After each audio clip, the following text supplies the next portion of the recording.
За сайн уу манайхан тайдтайг уулзаагүй нэлээд удчлаа. Voice зөвлөлийнхаа 3 дугаар бүлгийн төгсгөл дуулна өөр шин драм эхлүүлье гэсэн ч тайд маань 4 дугаар бүлгээ үзье гэсэн комент бүр мангар их байсан болохоор нөгөө үзэгчдийн өсөлтээр гэдэг шиг Voice зөвлөлийнхаа 4 дугаар бүлгийг өнөөдрөөс эхлээд оруулахар шийдлээ. За тэгээд нийт 16 ангитай болохоор бараг 5 парт болох байх шүү. Одоо бүгдээрээ парт 1-ээ эхлүүлцгээе. Крисмсийн орой гэр бүлүүд гадуур зугаалan шопинг хийж байсан ч Сөүлээс затай авах нэг айлд өсвөр насны хүү гартаа утга барьцсан. Өвөө эмээ хоёроо хүлцэн ялгцсан нүүр амд төрөгцсөн ямар новшоо хийж байгаа юм бол тоо. Өвөө эмээ хоёр нь чааваас миний хөө өвөө нь шинэ утсыг авч өгөө эмээгээ сулчгал та гэж гуйсан боловч мань хөө өвөө эмээ хоёрынхоо зургийг хэн нэгэн рүү явуулснаа. Чиний эснэр зургийг нь явуулсан шүү. Одоо миний зургуудыг устгачгал та гэсэн мессеж бичиж байгаа нь харагдтухаа. Бодвол хэн нэгэн дарамтлуулаад ийм юм хийж байгаа бололтой. Харин үед гаднаас нэг хар цувтаа эмэгтэй нэг одон хүн дагуулсан ороод ирж шүү. Гэхдээ базарваа нь яг юу болоод байгаа юм бэ энд? Гэтэл тэр удаа манай хүүг худгалан хөнөөж ирэх ба. Өвөө эмээ хоёр энэ ч бас зэрлэгээр хөнөөж ирхдэг. 3 дугаар бүлгийн төгсгөлд Дог Канаву мөрдөгч маань асуурснаар хар цуглуулга бүлгийн хэрэг хаагдсан ч багийн ахлагчаа алдсан конжууд ямар л олиг байх вдэ. Сүүлийн эдэн өдөр хар дард сэрээд хизүүхэн л байгаа бололтой. Яж хагад сүүлийн эдэн 7 хоногийн турш циркчин гэж өөрийгөө нэрлсэн нөхрөөс хачаа ачийн имэйл тасралтгүй ирээд амар зайг нь үзүүлэхгүй байгаа юм гинэ. Тэгснэг конжуугийн нууцыг мэдгэл юм шиг байх юм. Би чиний Сями ихэр байна. Чиний сонсгол бол бурхнаас өгсөн бэлэг шүү. Гэх мэтээр бичсэн байхыг хараад конжуу энэ зүгээр нэг сүрдүүлгийн имэйл биш байхаа. Ард нь намайг мэддэг хэн нэгэн байх шиг байна гэж хардаж байгаа л харагдана. За тэгээд энэ имэйлийг шалгуулах гад ажилтнаа өгтөл шалгаж үзээд хятадаас ирсэн имэйл байна. Зүгээр л спам юм шиг байна. Та санаа зовхгүй байж болно ол гэж авч байна. Манай Golden Time багийнхан маань маягсан ажилласан гээд бүр нэр хүнд нь өсөж шагналын уур бууж байлаа. Жонсын өнөд конжууд хандан дарга циркчний имэйлийг судалж байтал Яньоны цагдаагийн газраас өчигдөр залгасан. Нэг гэр бүл зэрлэгээр халуусан байлээ. Тэнд байсан хүн нас барахаас өмнө хэргийн ард циркчин гээд хүн байгаа гэж хэлсэн байна гэж авд юм да. Дүрсэлэгдэн Сөүлийн Ганнам дүүрэгт байх нэг бааранд Америкийн Лос Анжелес хотын мафийн бүлгийн томгаараа баахан хүүхэн тойруулсан эд наргиж байна уу. Энэ нөхрийг баривчлахаар Сөүлийн тусгай альцсан цагдаа нар болон Лос Анжелесийн цагдаа нар хамтран ажиллаж байгаа юм байна. Энэ өтгөн өмсгтэй нөхөр бол 4-р улирлын маань гол дүр Дэрэг Чоо гэд мөрдөгч. Бүр байгаа вахта дүүгийнхээ хамтаар Америк аль дүрслэгдэж Америкт төрж өссөн ч солонгосоор удавгүй ярьчтай байна. Сөүлийн тусгайгийн дарга минь мэд гээд сайн байна уу? Би тусгайгийн 1-р хэлцэн дарга байна. Гэтэл дараа минь цаа мэдээ. Та нар иргэдээ хамгаал бид гурав тэр нөхрийг барьнаа л гэж авч байна. За ингээд мань нөхрийн байгаа өрөөлөө нь явж ороод байх гэсэн чи өнөөгч нь ойл руу зүхтаад орчихваа. Чи намайг барьлаа гэд нэмэргүй. Танаа илгүү дүүг чинь алдчих шүү. Хаан амьдрдгийг хаан сурдгийг ч мэднэ. Энтергээ солиороод байхаар нь нам зөгч унгаад хүн амны эрэг хар тамхины 8-ны хэрэгээр амжилттай баривчлаа. Манай залуу маань багадаа өршлөгдснээс хойш солонгост ирж байгаагүй учраас энэ удаад эрэхтэй дүү охин Лисагач бас дагуулад иржээ. Хөрхий дүү охин нь хилгүй учраас дохио нийлээр ахтагаа ирд юм байна. Ах нь ажиллаа хийж байгаа хооронд Лиса харин төрсөн аав ээжийг болохоор нийгмийн ажилтнтай уулзсан сууж байгаа харагдана. Төрсөн аавынхын дүүгээд хүний аягийг ямартай ч олж авч чадлаа. Нөгөө талд Конжу Энсо хоёр судалж байгаад циркчингийн явуулсан имэйлүүд зүгээр хоосон эсвэрдүүлэг биш. Цуврал алдгуудыг өөрчилсөн сануулж даапалсан маягтай имэйл байсныг олж мэдэн сүүлийн үед гараад байгаа эргүүдийн ард циркчин байгаа юм байна гэдгийг олж мэдэх яг нэг шин циркчнээс дахин нэг имэйл иржээ. Сонсоо үзтэл чихнийхээ эргийг гаргал да намайг барьж чадахгүй юм гэж хэлэх ба 30 орчим насны эмэгтэй хүний хоолой байлаа. Сахиусын тэнгэрийн тосхон 206 тоот гэсэн учир бүтүүлэг зүйл хэлэхээр нь бас л нэг аллах хийх гэж байгааг нь тэр дороо мэдээд Сахиусын тэнгэрийн хот гэж ямар газрыг хилээд байгааг нь судлаа үзтэл Сангидүн хороол байж таардаг. Сөүлийн цагдаа нар руу тэр дороо залгаж Сангидүн хороолоос дуудлага ирсэн үү? Химээл авлахад одоогоор дуудлага ирээгүй байна л гэж авч байна. Энэ үед Лиса аавыг олчих санаатай төрсөн дуутай нь уулзах гээд очижээ. Гэтэл манайх нилээн удаг аашмуутай нөхөр байж таарах ба. Манайх хүүхдээ өрчлүүлж байгаагүй. Яваад өглөө. Би ядраад байна. Гэх зэрэгээр адаар ашиглаж байснаа мань өхнийг хөгөөл гаргаж байна. Гэтэл яг эдний хажуудалд нэг хүү уцаа ширтэн нилээн сандарч айсан байдалтай сууж байх ба. Яж хагад аав ээж хоёр нь том өрөөндөө хэрэлдээд ах юм аа. Аав нь нилээн удаг бололтой. Урдаа баахан сөөжүү тавьсан. Агсам согтуул тавьсан юм шиг байна. Эхнэр нь уурлаж муу өөдгөө амтан архинд толгоогоо мэдүүлчихэд хизээ болтол ингэж амьдрах гээд байгаа. Гэх зэрэгээр хэрэлдэж байх үед хүүд нь нэг мессеж ирж байна. Гэтэл циркчнээс явуулсан байх бөгөөд архичин аавтай байх сайхан байна уу? Байнга л сайхан амьдрна гэдгүйгээс нь ч дандаа л худлаа ярьдаг байсан. Нурж унах гэж байгаа байшинда хөөгдөх шахам амьдрах сайхан байна уу? Миний явуулсан зэвсгээр бохир хормын бөгжтэй хурууг нь тастаж зураг дараад явуул. Тэгвэл бүх зүйл дуусна. Гэсэн байхва үнийг харсан хүүч бухимдаад явчихна. За ингээд цэрэгчний явуулсан гэрлээр аав ээжигээ үлээд зүгээр байж идэх үү. Би та хоёрын хурууг тастаж зургийн дарж явуулаад болов. Гэж хэлээд хурууг нь тасдах гэсэн чи яалтчгүй төрсөн эцэг эхийнхээ хурууг тастаж чадсангүй. Гэтэл энэ үед цэрэгчин нөгөө одоогоо дагуулan орж ирээд мань хүүг ээжтэй хамт бүр хийдгэд хутгалаад хөнөөж орхих ба аавд нь хандан арчааг амтрах хэрэггүй. Хүмми надад хэлсэн. Одооноос ганцаараа сайхан амьдрна гэвэл амьд үлдээж болох юм гэж тавлж байснаа хутгалан хөнөөж эхлэх үед коридорт өвжсэн Лиса энэ бүхнийг санаандгүй харчна. За тэгээ сандарсандаа яг хажуугийнх нь онгорхой хаалга руу орон шкафанд нуугдаад ах руугаа залгасан боловч ахыхын нууц салцсан байсан учраас 112 руу залгана. Гэхдээ манай охин хэлгүй учраас юу ч хэлж чадахгүй штэ. Та ярианы бэрхшээлтэй эсвэл ярих боломжгүй байвал манайх руу мессеж явуулчих. Гэсэн тул энд аллаг гарчхаад байна гэдэг мессеж явуулнаа. Цагдаа нар тэр дөрөө шуурхай зарлахва Сөүлийн цусгааг хэлцээхний станцаар Сөүл Сангидо оролд хүн амны хэрэг гарсан байна. Эргийн гэрч хажуугийнх нь 205 тоотод нуугдж байна. Хурдан очороо гэж мэдээлэх ба үнийг хальт сонссон Дерек сая юу гэсэн бэ? Юу болсон гинэ? Гэхэд Солонгос гаралтай Америк иргэн аллагын гэрч болсон байна. Эндээс холгүйхан байх хороол нуугдж байна гинэ. Гэхэд байдал эвгүйцнийг мэдсэн Дерек уцаа гаргаад хартал аха туслаарай. Алуурчид намайг харжглаа гэсэн мессеж бичсэнийг хараад тэр дөрөө иргэн газар руу яаран давхдаг. Цэрэгчин манай охиныг анзааралгүй яг явах гэж байхад Лиса утсаа унгаагаад чимээ гаргаснаар маналуурчинд баригдаж ирхнэ. Энэ үед цагдаагаас мессеж ирэх ба таны дуудлагыг хүлээн авсан цагдаа нар яаралтай очиж байгаа гэсэн мессежийг алуурчин харснаа чи хэлгүй юм уу? Гэхдээ зоригтой байх нэ. Хов зодог хүүхдийг яадгийг мэдхүү. Химэн залт хэлж байгаа л харагдана. Цагдаа нар хэргийн газар хэдхэн минутын дотор ирж 205 доод руу яваад орсон боловч Лиса тэнд байсангүй. Агтаа цус болсон уул мөрийг хараад Дерек бүр сонирн болоод явчихна. Гэтэл байрны туслах шат руу цус болсон уул мөр байхыг харах ба дүүгийнх нь гутал яг мөн байш шүү. Тусгаагийн дарга конжуруу залгаж таны хилээд байсан газар хэрэг гарчлаа. 206 тоотод хүү эцэгхийн амтаар өгсөн байна. Хэргийг харсан гэрч барьцаалагдсан. Гэд ярилцаж байх үед Дерек бүр гайхаж наад хүн чинь гимтэтгээдийг мэддэм үү? Биснэ утсын шүрж аваад Лос Анжелесын цагдаа Дерек байна. Гимтэтгээдийн талаар мэд бүхнээ хэлээж хэмээн гоохот алуурчин эмэгтэй хүн байх магадaltaй. 30 орчим насны хүн байгаа. Ихэвчлэн гэр бүл хөнөөдөг. Та наанаага станцаас авчихаа би танд хэрэгтэй мэдээллүүдийг нь хэлж өгье. Химээ хэлнэ. Энэ Дерек тэр авд алуурчин хайж байгаад яг олоод харчлаа шүү. За ингээд муур улган шиг хөөцөлдөж эхэлнэ. Мань алуурч ажил яасан ч хурдангүүдийн Дерект гүйцэгддэггүй шүү бүр. Араас нь нэлээд гүйсэн ч алдчихнөө. Манайд конжо хэлдэг. Мөрдөгчөө танад уу бидээ дохиол авч явдаг уу? Гэхэд тийм ээ. Хэрэгтэй үед ашиглангээ дохиол өгч байсан. Гэхэд конжо нэлээд анхааралтай сонсч байснаа. Баруун талч нь дохио сонсогдож байна. Гэхэд Дерек бүр гайхаж Лисагийн тохиол танд сонсогдож байна гэж юу? Яг үнэн үү? Миний дүүг амнаас яригдж байгаа штэ. Гэхэд конжо дараа тайлбарлаж өгье. Та надад итгэжтэй. Баруун тал руугаа яв. Дүү чинь амьд байна. Би итгэлтэй байна л гэж байна. Хөрхи дүү нь хэлгүй болохоор аюул тулгарсан үед дуургаарай гэдэг дохиол өгч байсан юм байна л да. За ингээд конжогийн заасан замаар явсаар автомашины зогсоол дээр ирнэ. Одоо яах вэ? Хаана байгаа юм бол? Гэхэд чимээ одоо маш сул байна. Дахиад урагшаа яваад үзэл гэлээ. Одоо жаахан яв. Наад зүүн тал чинь дуурайд байна. Гэхэд Дерек нэг машин олж харна.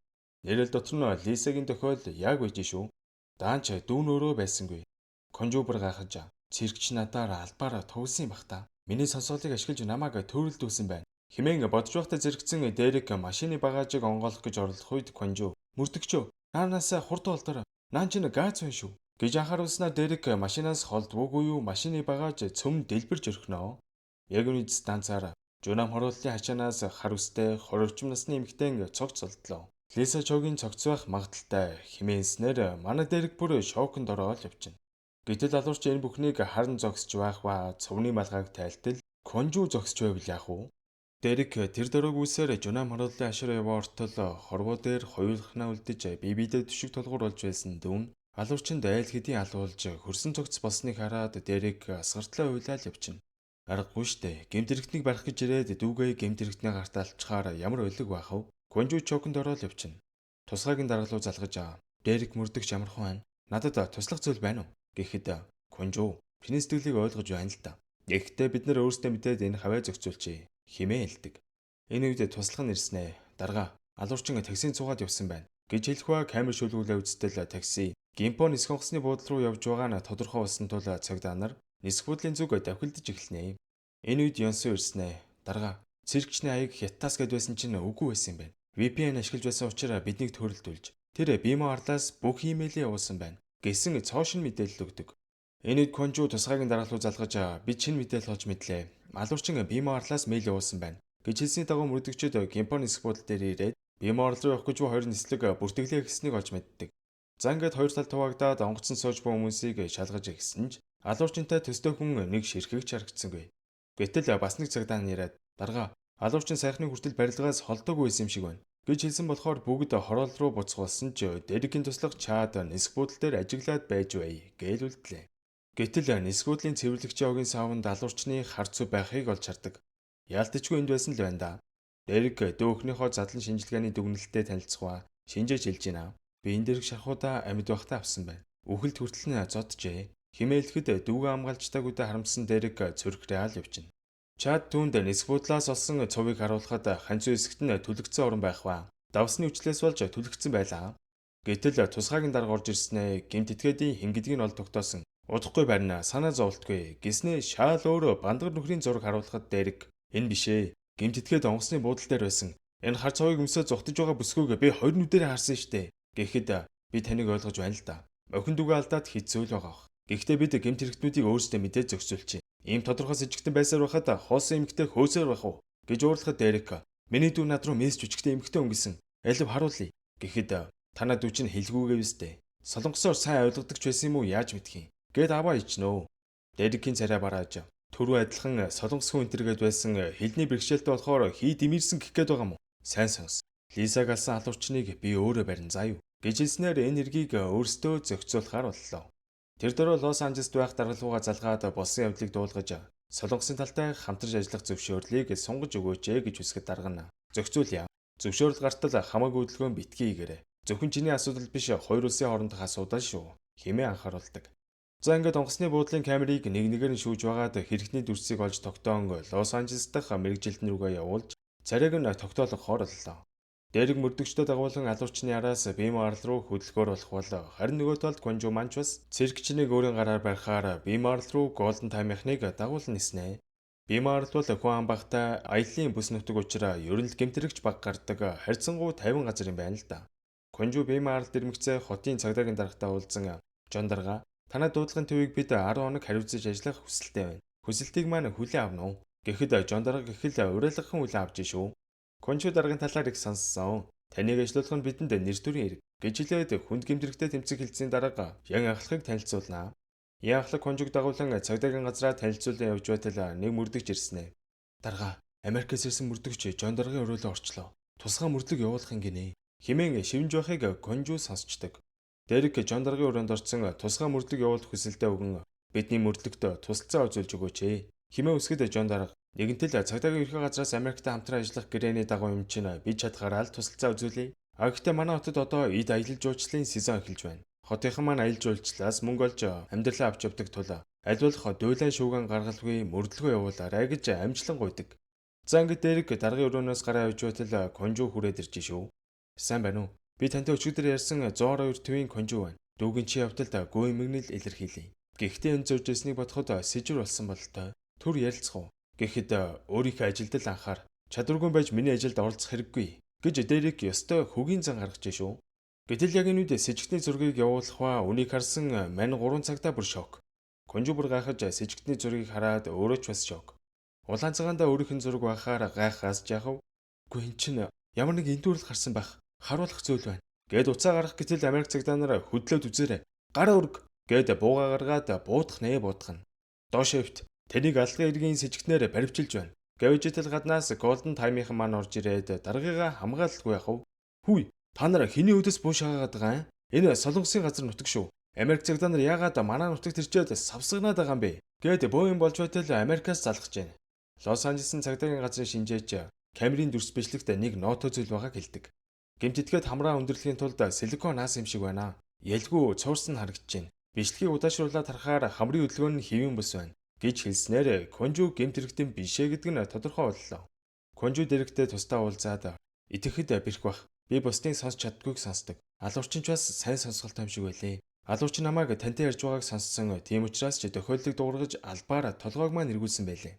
Машины багажинд байсан газ ч бас адилхан зан байсан. Итгэх үгүй чинь хамаагүй. Гэхдээ гэмтэрхтэн ер бусын сонсголоо ашиглаж бусдыг хорлоод байна гэж хэлэхэд Дерек итгэдэггүй.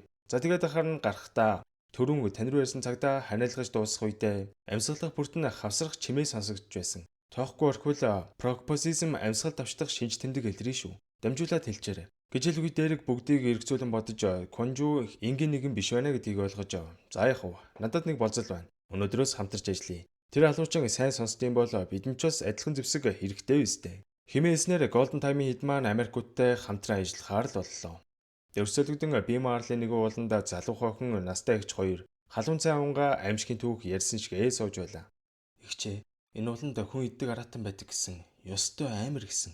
Гэгцрэгээр ярихад игч хөрхий нэлээд аимхай юм аа. Жииргээл явчихна. Удалгүй манай хоёр унтахаар майханд орохоо шүн дунд маникч борооны зүүн өмсөд хаа нэг тийшээ явж байтал нэрнгээсэл нэг аратан архираад байш шүү. Манайхан шүн дунд сэрээд игчийг байхгүй байсанд их гайхаж хүү игчээ та чинь хайжчваа игчээ хэмээ ой дүндүр хайж явтал яалтчгүй игчийн борооны цов цусулсан байхыг хараад айгаал явчихна. Тэр дороо майхнагаа гүн ороод цагдаа руу залгаж игч алга болчлоо. Цов нь цус болцсон байсан. Амтан зуугаад явцсан юм шиг байна. Гээд дуудлага өгсөн ч даан жуулан дээр байсан тул камер энтерж байхгүй. Арга хэмжээ авах боломжгүй байсан тул дуудлагын төвийн ажилтан Конжур холбогдож. Сайн байна уу дарга би өмнө танаад ажиллаж байсан ий өнсөөг байна уу? Хоёулаа дараа мэдтэлцээ. Яралтай дуудлага гарчлаа. Та ороод ирэх үү? Хэмээн дууднаа. Конжу дуудлагын төв рүү явж ирээд мань бисквиттэй холбогдсон цүнхнээс нь иргэний үнэлгээг гаргуулж ий жансуг гээд бүсгүй болохыг олж мэдэх ба 2 жилийн өмнө хүүгээ алдчихлаа дээ. За ингээд яг юу болсныг эхнээс нь ярихыг хүсгэд мань бискви ий жансуг хоёр уулын бэлд байх камп дээр таарсан юм байна л да. За тэгээд мань бискви уул руу гарч ганцаараа кемпинг хийн гэхэд жансуг миний дөө хоёулаа хамт явж болох уу? Игч нь майхан өсөлсөн мөнгөний төлөй гээд уул руу хамт гарсан байгаа.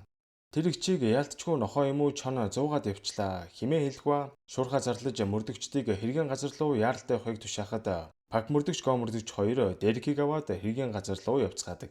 За ингээд эргүүлийн цагдаа нар манай мөрдөгчд уулын амралтын газрын ажилчид гээд маш өргөн бүрэлдэхүүнтэйгээр уулыг самнаж эхлэх үед хэрэг болсон газрын оройос нохоо ч юм уу чонны мөр олдт юм да. Энэ мөрийг дагсаар хуучин сарвч руу яваа ортол мэрсэн яс байх ба Дерекийн хавийг нэлээд ажиглаж байснаа. Энэ ялтчгүй тэнмэл нохтын оргондог үүр бололтой. Энэ зэрлэг гахаа яс юм шиг байна. Химээ хэлэхэд амралтын газрын ажилтан хойд хэсэгт амралтын газар барих гээд айлуудын газрыг буулгах үеэр баахан нохоо уул руу орсон. Тэдэл сэрвэглээд яваад байгаа юм шиг байна гэсэн мэдээлэл өгнө. Гэтэл энэ үед мань жансууг зэрлэг нохтод хөөгдөн ой дундуур гүн явж байгаад нэг гэрэлтэй газар бахаар нь гүгээ очтол ашгүй нэг хүн сууж шүү. Намайг авраарай. Зэрлэг ноход дайраад байна гэж хэлтэл нөгөө хүн гэрлүүг оруулж байна. Гэтэл хамгийн аимшигтай нь энэ хүн аврагч биш. Энэ зэрлэг нохтын эзэн бололтой дэг шүү. Жансууг буруу үнэхээ гарт турсныг мэдээд бараагаал явчихна. Манай царвчиг үзэж байхдаа тасарсан цамцны хэлтэрхийн дээр хатсан улмөр байхыг сайн хартал нохоо биш. Хүний шүдний мөр байхыг хараад бүсгүйг нохоо биш. Хүн авч явсан юм шиг байна гэсэн дүгнэлтийг гаргадаг. Мөрдөгчд маань ойдон дор явж байхдаа модон дунд камер спикер зоосон байхыг олж хараад бүр гайхаал явчихна. Камеросын талаар төв рүү хэлэхэд тэнд байсан дуудлагын ажилтан манай энтхийн ууланд бичлэг хийдэг Камтан гээд ютубер байдیں۔ Дандаа л аимшигын түүхүүдээр бичлэг хийдэг болохоор тэр үеж магадгүй бах. Гэж хэлсний дагуу ютубер Камтаны талаар судлаа үзтэл энэ бол нөгөө ертөнцтэй холбогддог ариун газар гэж хэлээд хүмүүсийг насварсан төрөл төрөсөлтөд уулзуулж байгаа бичлэгүүдэд оруулсан нь хэдэн 10,000 хандлт авсан байлаа. Энэ нөхөр ялтчгүй ноотон байна да. Гэж судлаа үзтэл өмнө нь заллингийн эрэгт хийдгэд холбогдож байсан нэлээд бүтггүй нөхөр байш шүү. Ийм их хэрэгт холбогдож байсан бол хүүгээ алдсан ий жансуугтай холбогдсон байж магад. Гэж сэжигсний дагуу ий жансуугийн мессежүүдийг шалгаа үзтэл жансуугийг талигач хүүгийнх нь сүнстэй уулзуулна гэд бүр 10 сая вон авсан байгаа юм да. За ингээд хэргийн ард энэ ютубер байх магадaltaй учраас мань нөхрийн байшлыг олж тогтоон яваачтал цагдаа нарыг харснаа шууд зүгтаах гэж оролдсон юм да зүүнгаар. Нилээн эсэргүүцэх гэж оролдсон ч Дерек бууга гаргаснаар бууж өгнө. За дурак минь чи хүн амны хэрэгт холбогдчлоо. Юу болсон талаар өмнөөл гэсэн чинь уйлан дуурал эхэлнэ. Гуй өксөн үтэйгээ уулзъягээд ахаар нь л туссан штэ. Хүүн сургуультай дээрлэхүүлдэг байсан гэсэн. Бүр шалны алчуур хүртэл идүүлсэн гэсэн. Тэгээд нэг өдөр сургуулийнхаа дээврээс үсрээд амин оролцсон юм байлээ. Игч хэд хэдэн удаа шүүхээр явж энэ жилийн ихээр арай гэж ялсан гэсэн. Тэгэхэд энийгээ заавал хүүдээ харуулмаар байна гэд байсан юм аа. Би игчэд сайхан санааны үүднээс л туслах гэж байсан. Гэж хэлэхэд пак мөрдөгч. Навш чинь эцсээ хүртэл худлаа ярьж байх шив. Алив уулан дунд байгаа камераа шүүгэтэх. Гээд шалгаа үзтэл бороо орсноос болоод бичлэг гарахгүй байсан ч Конжу бичлэгний чимээг сонсч байгаад ард нь хэн нэгэн нохооны амийг базж байгаа юм шиг чимээ сонсноо. Ялдчгүй л зэрлэг ноход дуурайд байна да. Химээ мөрдөгчдтэй ярилцаж байтал нөгөө ютубер чинь Зэрлэг нохоо гинэ. Өнгөрсөн 7 хоногт камерын цэнэг дуусаад солихгын утсан чинь баахан зэрлэг нохоо гарч ир дайраад тэгсэн өд дотроос нэг эрэгтэй хүн шүгэлдээд тэр дороо дагуулаа явсан. Дүншийн сүнгүү муулын ойролцоо явж байсан гэж чухал мэдээлэл өгөх ба манайхэд тийшээ явахаар болдог. Энэ үед Жансууг нэг зэрэг артал нэг том нохооны үүрэн зэрж гинэ. Тэр дороо 110 өрлөө залгаж намайг авраарай. Би уулна хүүтэйгээ уулзах гэж ирсэн. Гэтэл эргэн тойронд баахан нохоо байна гэж хэлэх ба яг хаана байгаагаа сайн мэдэхгүй байсан тул юутай ч утсаа битгий таслаарай гэж цагтаг. Энэ үед нохооны эзэд орж ирэх ба Жансууг тусламж гуйн та намайг авраач дээ. Би сайн хүн штэ. Таныг нохоонуудтайгаа харьцаж байгааг чи харахад сайхан сэтгэлтэй хүн юм шиг байна. Тийм үү? Энтергээ дэвийг нь олоод харьцсан чинь хамаагүй зөөлрж үндэд хэлтэй бас хөөхөн юм. Ингэж харьцаад байвал эхнэрээ олгож болох юм. Энтер гэж байснаа үгэнд орохгүй уцаад байсан нохоогоо шуудалж орхихон тэрэ. Хэрэгтэн гараад явсны дараа эргэн тойрны ажиглаж байтал цус болсон неон өнгийн эмэгтэй хүний пүүз байгааг хараад Конжу тэлхэд үүнийг сонсон Дерек Кантайтай холбогдож чамаас үйлчилгээ авсан хүмүүс донд неон өнгөтэй пүүзтэй охин байсан те. Нэрийг нь хэн гэж байсан бэ? Хэмээ асуухад тий ээж нь өнгөрсөн гэд нэг охин ирсэн. Пак Мисү гэж байсан. Ээжтэй нь уулзуулчаад байхад мөнгө өгөхгүй мөрсөн өөдгөө охин байгаа юм гитсэн л авж ийн. Манайхан анхааралтай байгаарай. Жансугаас гадна дахиад нэг хохирогч байгаа юм биш үү? Новч нь дүншийн сүнгүү муулын ойролцоогоог нь мэдхэн байна уу? Гэхэд амралтын газрын ажилтан залуу цагдаа нарыг чиглүүлээл явлаа.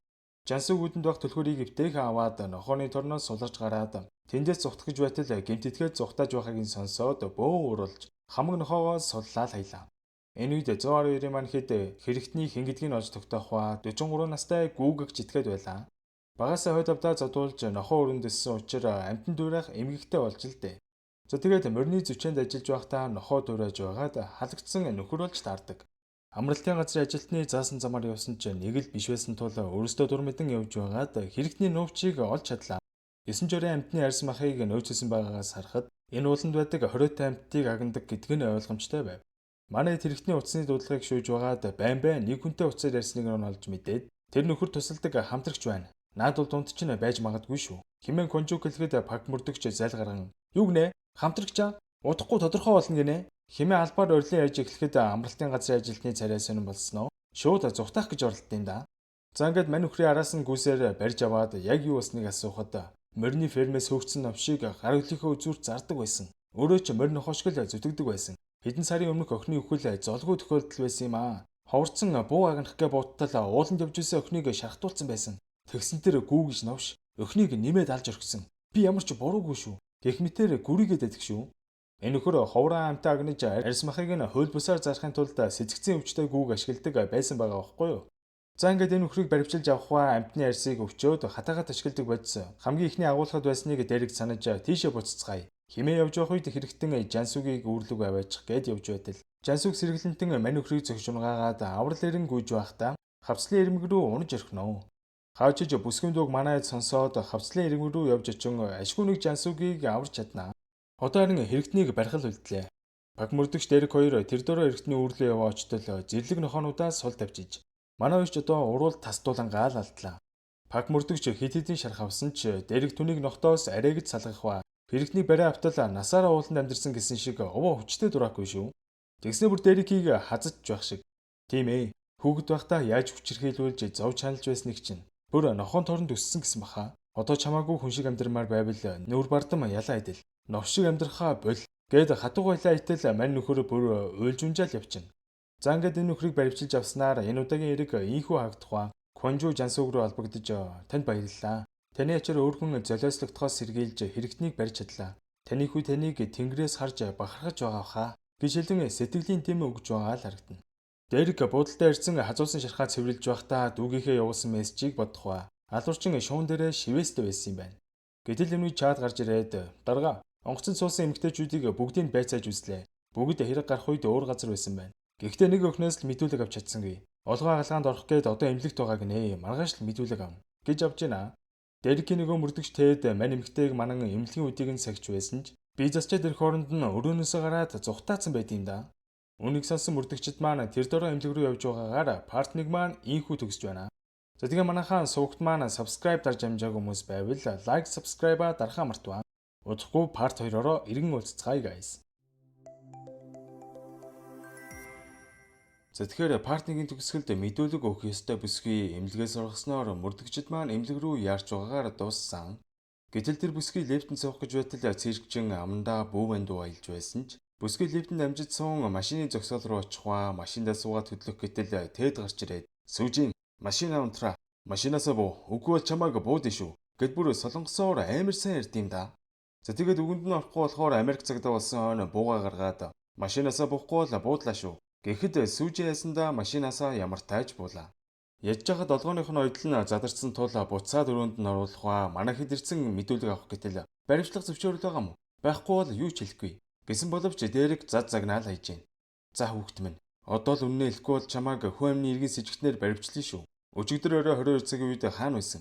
Хэмээн асуухад сүүжин та чинь өөх авахын бодсол мэддгүй мүү? Надад ямар нэг юм өгжиж л хэлдэм байгаа үстэй. Эсвэл шийтгэхгүй гэж амал. Гэхэд заал гэлээ. Яг үннийг хэлэхэд би өчигдөр шөнийн цагийн газар найзуудтайгаа бүжгэлж байгаад үрэл идсэн юм л та. Америкаас авчирсан. Хичээлийн дарамтаас лоод стресстэй байсан юм аа. Энийг хэрэгэлсэн гэж аав мэдэх юм бол намайг ална штэ. Ямар сандаа ийм биетэй цухтахав дээ. Би хүн амны хэрэгт огт хамааралгүй. Энэ хардаа. Өчигдөр найзуудтайгаа байхдаа ахуулсан. Гээд Instagram дахь постоо харуулах ба дээрэг бүсгэн шууг шалгаа үзтэл ямар ч чивээс байсангүй. За ингээд сүүжийн хэрэгэн сэжигтэн биш учраас манай айд тус тусын буудлын руугаа арцгаадаг. Энэ үед Йонсон нэг мэдээлэл барьсан сууж байна. Дарга би Америктуудыг консулын найзаасаа сонслоо. Дээрэг мөрдөгч багада Америк айлд үрчилсөснийхээ дараа удалгүй цагтаад гомдол гаргаж хүүхд таламжийн төв рүү шилжиж байсан юм байна. Үрчилж байсан аав нь Дээрекийг байнга зодож нүдээд бүр охин дүүг нь оролддог байсан гэсэн. Нилээн л хэцүү амьдрал туусан юм шиг байлээ хөрхий. Гэж хэлэх ба дарга шин дэшиг мөрдөгч энэ арал дээр байгаа юм байлээ штэ. Бид хэдэд энэ арлыг мэдэх сайн үерхтэй гэсэн баха. Гэж хэлэх ба та Дэшкийг санаж байгаа үстэй тийм. Бүр сизон 1 дээр дайсан тал дурваад новширж исэн гар шүү дээ. Конжу ямартач Дэшигтэй уулзаад Golden Time дэлсүүлэх гээд үзье л гэж байна. За ингээд би морал дээр 10 хоног гэсэн боловч одоогоор алуурчны хин гэдэг хан үдэг тухай сурагч гараагүй байгаа тул би морлын цагдаагийн даргатай дахин уулзаж энд ажиллах хугацааг нь 3 сараар сунгаж өгөх хүсэл тавихад цагдаагийн дарга зөвшөөрж ил байна. Гэхдээ манай арал өвөрмөц соёлтой аялал жуулчлалын бүс нутаг шүү. Та диарлгүй дуйлаа шүгэн гаргалгүй мөрлөгөө явуулаарай хэмээн загтаг. За ингээд Конжу Бимотын 112 төвийнхэнд өөрийгөө танилцуулж ажлаа аль биесээр эхлэх ба. Дэшигтэй уулзах гээд гарах орондоо Йонсууд дуудлагын төвийг захиад үлдээлээ. Гэтэл Golden Time багт ажиллах хүсэлтэй нэг залуу гадаа ирчиж гисэн сургаар Йонсуугаараа очтол Биморлын кибер хэлцэд ажилладаг залуухан хааг очул гээд нөхөрөө анкет өгж гинөө. За одооноос энэ нөхрийг бүгдээрээ хакергээд дуудаа авчөө. Та намайг багтаа авбал би өгтлээ ажиллана. Нэрээ Сангидун болсон аллага юу болж байна? Би нэг зүйл олж мэдсэн. Өчигдөр би Сангидуны хохирогчийн Instagram-ыг ухсан юм л да. Тэр Circus Period гэх тоглоом тоглолт юм байлээ. Зөвхөн энэ ч биш энэ хэрэгээ хохирогчид бүгд тэр тоглоомоор тоглодог байж магадгүй юм байлээ. Гээд маш чухал мэдээлэл өгөөл явлаа. Энэ үед Конжу маань Дэшигтэй уулзаа ярилцж байна. Оройтсон ч эрүүл мэндэ бодоод ажилдаа орсон чинь баяр хүргэе. Шулуухан хэлчихье. Өөрөө чинь тусламж хэрэгтэй байна. Бидэнд бие моралыг мэдэх сайн хэрэгтэй байна. Гэхэд солонгос дөр мөрдөгж олдохгүй байна. Над чиг асуудалтай хүн дээр ирээл. Уучлаарай би тус өргөж чадахгүй нэ. Гээд яваал өгч байна. Дэшиг сизон 1 дээр галзуу нохой жанхиг ахаас ургаж хүнд бэрцсэн ч одоо буруу зүйл хийснээ ухаар нь далаад шумбалтын багшхийн мөрөөрөө амьдарч байгаа байна л да. Энэ үед цагдаагийн газар дээр манай Golden Time-ийн эд маань цуглан төлөвлөгөөгөө ярилцаж байх үеэр янсуу. Өнөөдөр ажил дээр манай багт орёгээд нэг залуу ирсэн. Тэр хэлэхдээ циркчний хохирогчид бүгд нэг тоглоом тоглодог гэд байсан. Гэхэд тэр залуутай уулзаад үзье л гэж байна. За ингээд дээр Конжу хоёр хакертай уулзахад Circus Period гэдэг dark web дээр байдаг тоглоом байдیں۔ Их ёс суртахуунгүй тоглоом гэдгээр алдартай. Доод левлээсээ дээш явдаг. Цахилгаан дрил эсвэг худаг гээл олон зэвсгээр хүн алдаг тоглоом юм л да. Хамгийн сайн тоглогчид энэ тэмдгийг явдیں۔ Гэтэл эхний охирогч И хэмээний ширээн дээр энэ тэмдэг наалттай байсан. Гэж хэлэх ба манай хоёр ахаад сайн судлаад өгөөрэй гэж хүсэл гарлаа. Энэ үед 112 руу нэг эмэгтэйгээс дуудлага ирэх ба туслаарай сүнрээ эмээ гагуригаар хүн алах гээд байна. Хурдан ирээрэй. Химээ орлоход цаана нэгмээ усан чумбагч эмэгтэйчүүдийн ашигладаг гагуригэд хурц эмэгтэй зэвсгээр загасчдын тосгоны ахлахыг занал хийлж чи хэрэгэ нуун далдалах гэж миний өхнийг далааж юулсан тийм үү? Хурдан үнээл гэд бөө юм болж гинөө. Тэр дөрөв шуурга зарлаж мөрдөгчд хэрэгэн газар руу яаран хөдөлсгөлөө. За ингээд цагдаа нар очих хооронд яг юу болсныг эхнээс нь ярихыг гуйна. Загасчдын тосгоны Ким ахлах Тэрэвийн далайн ирэг дээр резорт барих гээд хүнтэй ярилцаж байх үеэр сүнрээ эмээ гарч ирээд за Ким чи манай эмэгтэйчүүдийн шумбалт хийдэг эргүүдийг зарж ханахгүй байна уу гэж үг хаяхад эмээ минь та зүгээр гауныг харахаа л бод. Нөгөө эрэг дээр ирчүүд дагаж гүгээд архитаад байх чинь үлээ. Гэт хэлсэн биш эмээ тэр хоёр муудалцаад бөө юм болно. За тэгээд Биморлын хэсэгт үе дамжсан далаа чумбагч эмэгтэйчүүд усан чумбалтгийн далайн замаг хясаа хавь зэргийг төвж барин амьдралаа залхуулдаг сайхан уламжлалтай байна. Саяны дуулга өгсөн эмэгтэй далай чампалтай хийж байтал төмөр тогоо олж харсан ба. Тогооны завсраас яалтчгүй эмэгтэй хүний үс зохиогоод байв шүү. Гэхдээ хамгийн аимшигтай нь үсний болтын яваа артал гауны үсний болт байсан тул сүнрийн эмээ дээр ирж. Эмээ минь цаанч нь болохоо байла. Гаун баларлаа. Далайн төмөр тогоод гауныг алаад хийцэн байна. Гэжэлснээр эмээгийн даралт игсэн унахаал шахлаа. Эмээ тэр дөрөө далай чумбан төмөр тогоо нээх гэсэн боловч гинжилсэн байсан тул яаж чадсангүй. Сүндрээ эмээ тэр дөрөө гагуурыгээ бариад Ким ахлахыг ална хэмээн тэрүүгээр нэг орилж игсэн нь энэ байж л дээ.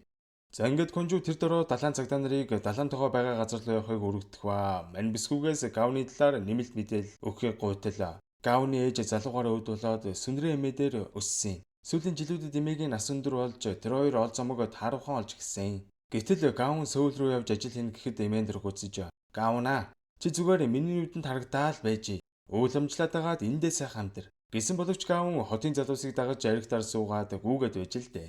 Яж жагаад Ким даргын ургуулдаг харт амхных нь бичлэгийг нууцаар хийгээд дарамтлж байгаад овоо эдэн цаас салгасан гинэ. Тийм болохоор Ким дарга айгүй бол алдсан байх. Гэд яриад байж ах хоёр сүнрээ эмээ бие бэрдэлсэнгүй. Одоо юу л өвхий. Би зай өхнө алдсан болохоор амьдрах хэрэг байхгүй. Гэжлээд яг алах гэж байтал манай мөрдөгчд гарч ирээд эвтэйхэн саатуулж байгаад бариад авлаа. За ингээд эмээг баригчлаа явах үед далайн эргийн цагдаа нар төмөр тогоон цойжийг эвдэн дотор нь байсан цогцыг гаргадаг. Усан доор нилээ утсан тул хин гэдгийг таних бараг боломжгүй байсан байх бөгөөд зөөхнийхэн цогцыг гаргасан сүргээр эмээж уйлж унжаал явчлгүй байх уу. Сүнрээ эмээг дагуулаад зөөхнийхэн цогц дээр ирэхэд эмээ асгаран уйлж байснаа. Байж та. Энэ манай Гавн биш байна. Гавн юм өндөр биш. Манай Гавны гаран дээр им шивээсч байхгүй. Гэж хэлэхэд манайд бүр гайхаад явчихна. Үүнийг харж байсан дэшиг байж та. Энэ чэм багш биш үү? Ийм шивээстэй дээ. Гэж хэлээд пагахлагтай ярьж байгаад талигачийн цогцыг шалгаа үзтэл ялтчгүй дэшигтэй хамт ажилдаг шумбалтын багшийн цогц байлаа. Талигачиг амьтад нь нилээн зовж тарчлааж байсан уул мөр илэрх ба. Дэрэг бүсгүн цогцыг ажиллаж байгаад гаран дээр нь үл мэддэх тарианы сэрв байсныг хараад Чэм багш амьд ахудаа харт амх хэргэлдэг байсан байх магадлалтай болоо явчлаа шүү. За ингээд Чэм багшийн инстаграмын зургийг харьцуулж үзэхэд цогц дээрх шивээс яг мөн болж тархва өмнө нь харт амхны эргээр хэд хэдэн удаа цагдаад дуудагдж байсан бүртгэл байлаа. Тэр дөрөө Сөүлийн харт амхтай тэмцэх хэлцтэй холбогдсон асуудал сүүлийн үед Орос хятад иргэншилтэй харт амхийн бүлгийнхэн энэ хавьд бараг алдсан тухай мэдээлэл олж авах ба Чэм багш сүүлийн өдрүүдэд телеграмаар дамжуулан харт амх борлуулсан баримтыг ч олоод авлаа. За ингээд бодоо үзэхээр харт амхны бүлгийнхэн эндхийн далайд харт амхаа алдаж харин тэрийг нь Чэм багш олоо зарж борлуулж байсан ч удалгүй мафианд баригдан амнаас алдсан байж магадгүй гэсэн урьдчилсан таамаг дэвшүүлдэг. Яж байгаа Чэм багш Гавнтайг дотн найзууд байсан тул Гавнчус мафианд барьцаалагдсан байж магадгүй гэрээ байж байтал тэднийг нэг гадаад залуу түрүүнээс хойш ажиглаад байна шүү. Ялтчгүй сэжигтэй гэждөө дөхөө очтол шууд цухтааж байна. Гэтэл Конжур эмнэлэгт байсан сүүжийн залгаад "Игчээ, тантай уулзах хэрэг байна. Өчигдөр лифтний хажууд сонссон бүүвэн дууг онгоцсон ч бас сонссон юм шиг байна. Манай эмээ дуулж өгдөг байсан юм л да. Тэр алуурчин над дээр ирсэн бололтой. Бичлэгийг тань руу явуулъя." Гэд явуулахаа үзтэл манайхан онгоцсон дотор бичлэг хийж байтал араар нь хар уцтай залуу явахдаа бүүвэн дүү зөөлхөө аялж байдیں۔ Да. Юу вэ? Алуурчин эмхтэн байх хэвээр доо. Энэ юу л болоод байна да. Химэн Конжу дотроо гагаж байсан ч сүжинтэй парк дээр уулзахаар тохирдог. За ингээд сүжийн машиндаа суух гэж байтал циркчин гараад ирнэ. Сүжийн Конжу гараад ирлээ гэж доод "Игчээ, та чинь ажил дээр байгаагүй юм уу?" Гэд машиндаа суулган босын явдлыг ярих гэтэл нэг сониудлсноо. Эрэгтэй хүний хоолоогоор мэдхгүй зүйлдээ орооцолдох хэрэггүй л байд юм да. Гиснэ мань өхнийг бариад авлаа. Манай мөрдөгчд гадаа залуугийн араас нилээн хөөцөлдөж байж арай гэж барьж аваад Гавн хануугаг асуухад манай босс дагуулад явсан өөр мэдх зүйл алгаал гэж байна. Конжу сүжинтэй уулзах гээд парк дээр ирсэн чи өнөөхийнх нь уулзч холбогдохгүй өөрөө жалуу болчлаа шүү. Гэтэл гэрэл замаг дээр байсан охтууд сүжиний эзүүлийг олсон тухай цагдаад дуудлага өгөх ба циркчин мань өхнийг амиа орсон мэтээр харагдуулах гээд бүр загтал энэ төр бичээд үлдээчих. Яж жаад энэ сүүжин чинь Бимо арлын ерөнхий прокурорын охин юм гинэ. Яахлах Конжу аль аль нь хэргийн газар ирэх бөгөөд яахлах Конжу руу уурлаж "Чи өчигдөр прокурорын охин дээр очиж мэдүүлэг аваа юу? Чи яаж хаж шаардсан болоод энэ охин ийм зам сонгосон бол доо. Аав нь манай цагдаагийн газар их тус хөрөгдөг хүн байсан. Энэ тэргээд загнаад эхэллээ шүү. Таад оролцоод хэрэггүй. Бид өөрсдөө энэ хэргийг мөрдөнө." Гэд бахар нь Конжугийн дургу үрж "Бидэнд тусгай мөрдлөг хийх эрх нь байгаа шүү. Та нар хориглож чадахгүй." гэж хэлснээр Бимогийн цагдаагийн газрынхан Голден Таймынхантай тэрсэлдээд эхлэхүү дээ яв. Энэ үед мафиахан Гавныг хулгайлцсан дарамтлж байна. "Бидний бараа хаана байна? Хэлэхгүй бол тэр хүүхэнтэй чинь адилхан болгоод өгч чадна шүү." Гэд худаг тулгаад байхаар нь хотын агууд байгаа. "Би замчлаад өгье." гэд аваад хайжлаа. Тэр агууд шумбагч эмэгтэйчүүдийг мэддэг нууц гарц байдаг болохоор л сонгож л дээ. За ингээд мафийнхныг дагуулan агууд ирснээ тэр дөрөө зүгтагаад ус руу үсрээд орчноо. Ёстой л шумбагч удамтай гэсэн шиг агуудагуур сэлсээр нөгөө тал руу хөнкөн гараад ирлээ. Гэтэл нөгөө гүлийсэн юмнууд чинь машинтай ардаас нь дагаад барих гээд байсан ч манай охин тэрээ байхад талаад ёстой дельфин шиг л мундаг сэлэн ийш тийшээ зугцсаар л. За ингээд нэг ирэг дээр гараад иртэл мафийнхаа ирсэн хайж байсан учраас аргагүй ихэнд тэнд байсан завны ус хадгалдаг хэсэг рүү яваад орчт юм да. Гэтэл завны эзэн хаалгыг нь түгжиж орхих ба маш битүүмжлэлтэй учраас хэд дуудах юм бол агаргуулах аюултай байлаа.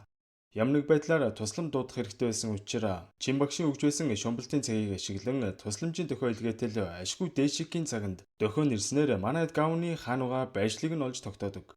Мөрдөгчд маань гавныг хайхаар явах гэхэд дээшик би ч гэсэн хамт явъя. Та нарт туслая гэж хэлээд хамт явах ба тэр дөрөө хэшим тасган дээр иртэл тэнд хэдэн зуун загасчдын зав байсан тул яг хаана гав нуугдж байгааг олох хүндхэн даалгаварт унлаа шүү. Энэ үед 112-ийн маань хэд гавн эмээгийнхээ данс руу сар бүр тогтмол мөнгө хийж байсныг олж тогтоох ба Конжу сүнрээ мөрөө залгаад "Эмээ, би цагдаагийн ажилтан байна. Та тайван сонсороо. Таны зэвхэн яг одоо барьцаалагдсан байх шиг байна. Бас таны нэр дээр сар бүр мөнгө хийж байсан байна. Танд л туслах гэж байсан бололтой." Гэхэд эмээ асгараал явчихноо. Энэ үед цагдаа эрхийг харсан мафийнхан тэр дөрөө зүхтаад явж байгаа харагдах. Манайд гавныг далаад унсан байж магадгүйгээд шумбалт хийх гэж итэл сүндрээ эмээ цагдаа нартай хүрээл ирж байна. "Би далаа руу орж охиноо олно. Энтергээд бахаар нь тэшиг тавьшруулж "Эмээ, төрлөختөд далаа аюултай штэ. Би оръё." Гэд ярилцаж байтал Дерек төрлөختөд далаа аюултай гэдгийг мэддэг шумбагч хүн далаа руу орохгүй хаа. Уур газар нуугдж байж магад. "Конжу, чиний тусламж хэрэгтэй байна." гэж хэлснээр тэр авийн завнуудыг шалгаад зөв рүүгээ яваад эхэллээ шүү. Энэ үед агааргүй бас охин аргагүй өрхөнд хаалгаа нүдэж эхлэх үед станцаар сонсч байсан Конжу энчмэг сонслоо. "Төмөр хаалгал нүдэд байна да. Зүүн тишиг яв. Дахиад жоох яв. Яг наанчин байна." гэж хэлэхэд Дерек охины байршлыг олж чадлаа. Яаж жагаад хаалганы төмөр цоожоор цойжилсан учраас буудаад онгойлох гэсэн чи дороо гацчаад онгоож өгдөгвэ. За манай нөгөө хэд ирэн бөөнөрөө арай гэж өрөх гэсэн чи бүр болдгүй шүү. 9 шидийн төмрөөр хөшч бooyin болж арай гэж онгойлгон гавныг 9 минь даварч чадлаа.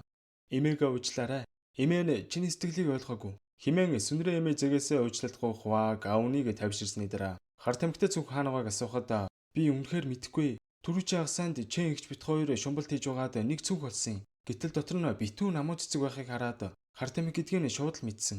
Би уулна цагдаа тавиач үгүй гэсэн чи Чэн их зөрж хоёлаа энийг зарчвал ганц шөнийн дотор амьдрал маань өөрчлөгдөн штэ. Чи сөүл явмаар байна гэдэг үстэй. Одоо л боломж гэж зөрсөөр угаад цүнхийг аваад явж л дээ. Би бүр санаа зовоод маргааш нь ихчийг боль гэж ятгах гээ яваа ортол мафийнханд баригдсан байсан. Тэд цүнхээ асууж ихчийг тамлахад ихч шүүгэнд байгаа л гэд байсан. Гэвч шүүгэнд нь цүнх нь байгаагүй. Өөр хүмүүс аваад явцсан юм шиг байлаа. Гэж хэлэхэд Дерек дэшигтэй хамт байсан шумбалтын төвийн захирал нэг л с ิจ гтэй байсныг санаж "Танай төвийн захирал хар тамхи хэргэлдэггүй." гэхэд "Тэрийг сайн мэдэхгүй юм. Байн гуруулаа нургаж ярддаг зуршилтай гэдгийг л мэднэ." гэж хэлэх ба Дерек Америкийн хар тамхичдыг сайн мэдэх тул төвийн захирлын үйлдэл кокаин дундсан хүмүүст илэрдэг тухай хэлснээр зөвхөн хар тамхиг хулгаас нөхөр төвийн захирал болоод явчлаа шүү. Тэр нөхрийг судлаа үзтэл хагас жилийн өмнөөс их хэмжээний өрөнд орсон ба байршлыг нь олж тогтоох гэж оролдсон ч 27 минутын өмнө завиндаа суугаад сүлжээнд тасарсан байлаа. Төвийн захирал байн гочдог нэг агуу байдгийг дэшиг санаж манай дагуу руу яваад очтол өнөөгч нь байдгүй.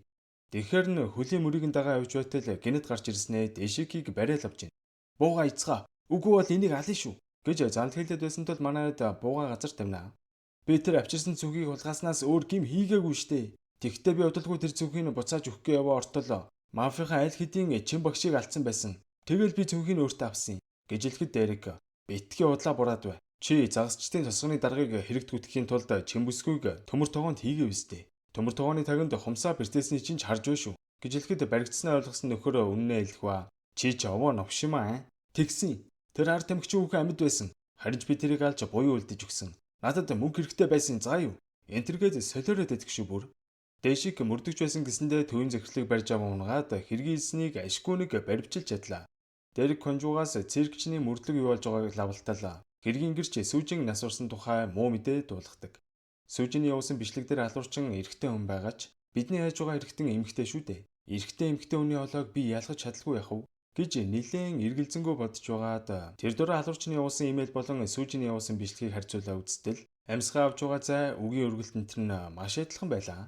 Дерек мөрдөгчөө энэ ялтчгүй нэггүй юм шиг байна Гэхдээ яаж эрэгтэй хүн эмэгтэй хүний хоолойг ингэж сайн гаргаж байгааг нь гайхаж байна. Гэхэд Дерек хүлээгээрэй. Хэрвээ тийм бол алуурчин диссоциатив эмэгтэй байж магадгүй. Нэг бид олон төрлийн зан чанартай хүн байж магадгүй. Хэмээн хэлж байх үед циркчин гэртээ орж ирэх ба энэхэр конжуг дуурайлгаж хийсэн эрзэн маск өмсөөд яваад байдаг байсан юм байна шүү дээ. Ялтчгүй эрэгтэй хүн байсан байна. Гэхдээ Дерек хэлсэн үнэн бололтой. Ганцаараа байгаа юм байж л шал өөр өнгийн хоолоогоор өөртөө хэрэлдээд эхэлт юм да. Чи яах гэж өхнийг дагуулад ирж байгаа. Одоо төв болно штэ. Битгий Дэмир. Чи конжуг мөрдөгч рүү имэйл явуулснаас болоод бүх зүйл эхэлсэн. Гэх зэрэгээр нэрэл нэг биед олон төрлийн зан анш байдаг эмгэгтэй хүн гэдэг нь тодорхой байлаа. Би Америкт ийм эмгэгтэй хүн хэдэд дарж исэн. Эмгэг нь хүндрэг тусам дуу олонж дагаж өөрчлөгддөг. Сүжинийг циркчин хулгааснаас зайлхгүй. Хоёул ажил дээр уулзаад тухтай ярилцъя гээл салгалаа. За ингээд манай хэд маань тэр өдөр биемээ орол руу ирсэн нислэгийн эрэгтэй зорчигчдыг шалгаж эхлэх ба тэдэн дундаас Библиэлд царай төрхийн хувьд алуурчинтай төстэй хүмүүсийг шүүгээд гаргаад ирлээ. Тэр дундаа Минагийн трансгендер бүсгүй хамгийн эсэжигтэй байгаа бол Жан Сүжол гэж чулууны үлдэр ажилладаг нөхөрч бас Библиэлдрийн хувьд конжуутай ойролцоо учраас сэжигтэй байгаа юм байна. Харин Дон Бамин гэж залуу тэдэнтэй ойр сууж байсан учраас гэрч болох юм гинэ. Энэ үед дэшиг цагдаагийн газар ирж конжуугийн тавьсан саналыг хүлээн авахар болжээ. Дерек дэшиг хоёр албан ёсоор танилцсан. Дэшиг буцаа цагдаа болж уйдаа нэг л гимшилтэй. Итгэл муутай байсан ч Пак мөрдөгч Го мөрдөгч хоёр сайхан урмын үгээр мэлаадаг. Цагдаагийн газрын Жан дарга конжуг дуудаж уулзаад Ян дарга надад хэлсэн. Сүжиний үхэл амин оролт гэдэг нь тодорхой байна. Та хэд оролцох хэрэггүй. Энтхийн хүмүүсийг хоёр дотн холбоо солиотой хүмүүс. Нэг зулгач бол та нар ажиллахад хэцүү. Гэхэд конжуу уулна хэргийн үйл явцыг тайлбарлах гэсэн боловч өөр ярихан байхгүй гэсээр угаал гаргалаа. Яаглах сүжиний прокурор автаа уулзсан эзүүлийг нөхөхөд миний өх амин орлоогүй. Тэр Сөүлээс ирсэн цагдаа нар мэдүүлэг авч дарамтлахаар нь айгаа зүхтаачихгүй юу? Өнөөдөр тэргүүн настангаар дамжуулж сүжиний хаанаагааг мэдчихвэл та чимээгүй дагуулад ир гэж хэлснээр манай хоёр нэг бөө үзмрийн газар шиг тосгонд ирнэ. За энэ буурал толгойтой өгшин бол энэ хавьдаа нилээн нэр хүнтэй тэргүүн настан гэдэг хүн юм байна. Прокурор тэргүүн наснаас охиныг нь олж өгөхийг хичээн гүйлэнгох үед тэргүүн насны охин бөөгийн ёс заншлаа хийж эхэлдэг. За ингээ нилээн бөөлж угаад танай охин маш хүйтэн газар байна. Далаад байгаа юм шиг байна. Гадны өөрийн нэрхтээ хүмүүс охины чинь толгойг залгижтэй гэж хэлэхэд охиноо живж өгсөн гэдгийг сонссон прокурор уйлжунжаал явчихна. За тэгээд охиныхоо өхөлд манай Голден таймынхныг буруутгаж занаад эхлэх шиг л боллоо доо. Дөрсөлөгдөн мөрдөгчд маань хэргийн сэжигтэн болох трансгендер бүсгүйтэй ирж уулзаад аллаг гардаг өрөө хаана байсныг нь асуухад ажлын ярилцлага өгж байснаа хэлдэг. Уучлаарай. Та тэр хар цувыг өмсөд харуулж болох уу? Гэхэд бүсгүйч дургуутсангүй. Өмсөд харуултал нэрэл алуурчинтай их төстэй харагдаж байсан ч хөлөндөө хагалгаа илгэсэн сорив байхыг харах ба шилбэний хагалгаа илгэсэн хүн хурдан гүөх боломжгүйг Дерек маш сайн мэдж байсан учраас энэ трансгендер бүсгүй хэрэгтэн биш болж таарлаа. За одоо үлдсэн ганц сэжигтэн болох Жан Сүжол дээр явж чаад 25-ны өрөө Сөүлийн Сангидуунд гээд асууж эхэлбүүгүй юу зүхтаах гэж оролдсон юм да. Тэр дөрөв баримчилж аваад цагдаагийн газар авчиртал би өмгөөлөгчөөр эртэл юу ч хэлэхгүй гээд гүрийгээд бахарн Дерек энэ сарын 25-ны өрөө Сангидуунд яагаад тэр гэр бүлийг алсан гэж тулгахад алха юу яриад байгаа юм бэ? Би ямар ч хүн алаагүй. Гэхэд Дерек уурлаж замуур новш минь тэгвэл энэ гарын дээрх сорив чинь юу юм? Чи алдаг гардаг өрөө гараа түлээ үсттэй. Гэхэд юу яриад байгаа юм бэ? Би чулуучин хүн шүү. Чулуугаа угаах үедээ бодис үсрээд ингэсэн. Гэ байж байтал гаднаас ям үрдэгч орж ирсэн ээ. Та нараа юу хийж байгаа юм? Гэхдээ сэжигтнээс л мэдүүлэг авч штэ. Та юунд дурлаад байгаа юм? Гэж Пак мөрдөгч хэлэхэд энэ миний хүргэн гэдгийг мэдээд албаар ингэж байгаа юм уу? Гэж хэлээд өгсний чи мэдүүлэг та нар дут. Сочол алив бос явцгаая. Гэхэд Дерек урлан босч ирээд та мөрдөн байцаага ажилд саад болоод байна шүү. Гэхэд би хүргэнээ алуурчнуугүй юу гэдгийг ялахгүй юм шиг байна уу? Та нар манай Сочолыг яг одоо сул. Гэхэд Дерек нэлээд бохимдож ахлах мөрдөгч нь юм байгаа болохоор л танай цагдаагийн газар өдөлдгөө бах гээд хатуухан хэлээл хаялаа. Тэгсэн бүр юу гинэ чи? Гээд Дерекийг барьж аваад орилоод бахаар нь хогшаар хിവэрэл байх шивдэ. Гээд учир битүүлэг зөвл хэлдэг. Энэ Жан Сочол хатам аваа. Би буруутай. Үннээ хэлье. Тэр өдөр би Сангидуунд байх массажны газар таньдаг ахтайгаа хамт орсон. Энэ баримт нь байна. Залгаад асуувал хэлээд өгнө. Гэхээр нь массажны газраас нь тодруулаа үзтэл үнэхээр үнэ хэлсэн байлаа. Заавс гарын дээрх сэрэмж чулуу үсэрснээс болоод түлхэгцэн гэдгийг хотын эмнэлгээс баталсан тул Жан Сочол гин буруугүйм тогтогдлоо. Манай Дерек мөрдөгч нь Бимаа арлын уугуул иргэн байсан юм байна штэ. Багт нээж нь далаад живсэн байхыг хараад Дерек миний ээж амин орлох хүн биш гэсэн боловч ям мөрдөгч дуугу цаашаага яв гээд новшийн зан гаргаж байсан юм байна л да. Яахлах Конжутай уулзсан би танахантай жоохон эвгүй харьцчих шиг боллоо ойлгоорой. Тэрнээс гадна тань Америк цагдаач нь үрчлэгдсэн гэж байсан. Арай бие маарлаас үрчлэгдсэн биш вэз. Гэхэд Конжу тийм ээ л гэлээ. Гэтэл мань нөхрийн царай нэг л сонирн болоо явчлаа шүү. Маргаашин дээрх дом баммин гээд гэрчтэй уулзсан онгоцонд сэжигтэй зүйл харсныг асуухад би Сөүлд нэлээд угаад онгоцонд нам унтцсан байсан болохоор юу ч санахгүй байна л гэж авч байна. Тийм үү. Чи мэрэгжлийн мейкап артист гэлөө. Энэ хүн шиг нүүр хувиргалт хийх арга байна уу? Гээд алуурчны зургийг харуулхад тийм ээ байгаа. 3 арга байгаа. Хөөсөн латекс эсвэл силикон анхаарга. Эсвэл маск зүүх будах гээл зөндөө аргууд байгаа. Эрэгтэй хүн эмэгтэй болоход илүү их нүүр хувиргалт шаардлагатай байдаг. Энтергээд их л тусч соёлтой залуу байна уу? Гэтэл дуудлагаарин өвөө маань залгаад байна. Одоо очихгүй бол болохгүй нэ. Гээд явах гэж байхдаа эргэж хараад танд өхнийг зөвлөгөө байна. Тусгай ургалт хийхэд ясны бүт сайн мэддэг бол давуу талтай. Тэгэхээр таны эргэтэн ангаах сурж байсан байж магадгүй. Бас ямар ч сайн нүүр хувиргалт хийсэн хүний харц хизээж өршлөгддөггүй. Харцын сайн хараарай. Гижилээд явж байх замдаа Конжутай мөргөлдөөл авч гин. За тэгээд та ч угаасаа гадарсан байлгүй дээ те. Энэ нөхөр энэ удирдлийн маань гол алуурчин буюу циркчин байгаа байхгүй юу? Конжу дэрэгтэй уулзаад яахлах таныг бимод амьдарч байсан юм уу гэдээ асуугаад байхаар нь хэлцэн шүү. Гэхэд дэрэг чи бүр намайг судлаа юу? Ингэж дэмий цагаа урж ухаар алуурчныг хахад цагаа зарцуулаач. Энтергээд ам мөрийгээ авлаа. Дэрэг буудалдаа эртэлж чаад ахлага сая дарга гарлаа. Сөүлийн цагдаагийн газраас гомдол мэдүүлсэн гинэ.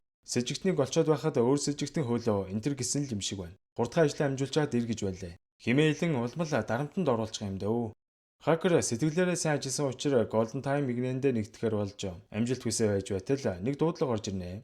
Хурдлаарай. Энэ новш намайг яг алах гээд байна. Ким Йогман гэж энэ новш хутгатай байна шүү. Гэж Сандра хэлэхэд шуурхаа зарлан мөрдөгчдийг илгээх ба яг юу болсон бэ гэхээр энэ дуудлага өгсөн манхуу гэгчитгээд бизнесийн түнштэйг уулзгаараа бие арал дээр ирчээд буудлаасаагаар явж байтал нэг портертой нөхөр зам дээр дайрах шахсан юм байна. Гэтэл дотроос манхуугийн хуучны танил Йогман гарч ирснээр хутга далаагаад өнөөдөр хоёулаа хамт өхий заа юу. Гэхэд манхуу аха битгий ингэлдээ нөхөн төлбөрийг чинь хангалттай өгөө үстэй. Гэхэд юу гинэ? Тэрийг аваад болоо гэж бодоо юу? Чи намайг гуйлагчин гэж бодоо юу? Чи хиний ачаар баяжсан билээ новш минь гээд хутгалах гээд бахаар нь мань нөхөр хутагнаас нь зуурж байгаад арай хийж зүхтан ойролцох уул руу хар ирчээрээ гүйжилдэ. Ингээд удалгүй мөрдөгчд маань ч хэргийн газар ирэх ба манхуу гарандаа шарахтаагаас бус даруул 9 минут байсан ч хэрэгтэн машин унаад зүхтчихжээ. За ингээд замын камер шүүсээр Йогманы машиныг олж тогтоон мөрдөгчд маань тэр дөрөв араас нь хүн утсан боловч мань нөхөр машин орхиод зүхтцсан юм аашийн. Агтаа машинд нь хэн нэгэн байсан улмөр байхыг дээрэг анзаарч байх үед паг мөрдөгч дуудаж байна. Очоо артал Йогман хавцлаас унаад аль хэдийн өгсөн байхыг олж хараад бүр шок. Энэ яг юу л болоод байна да гэж гайхаа очоо шалгатал өндрөөс унсын мөртлөө дагцсандаа шарахтай үед юм да.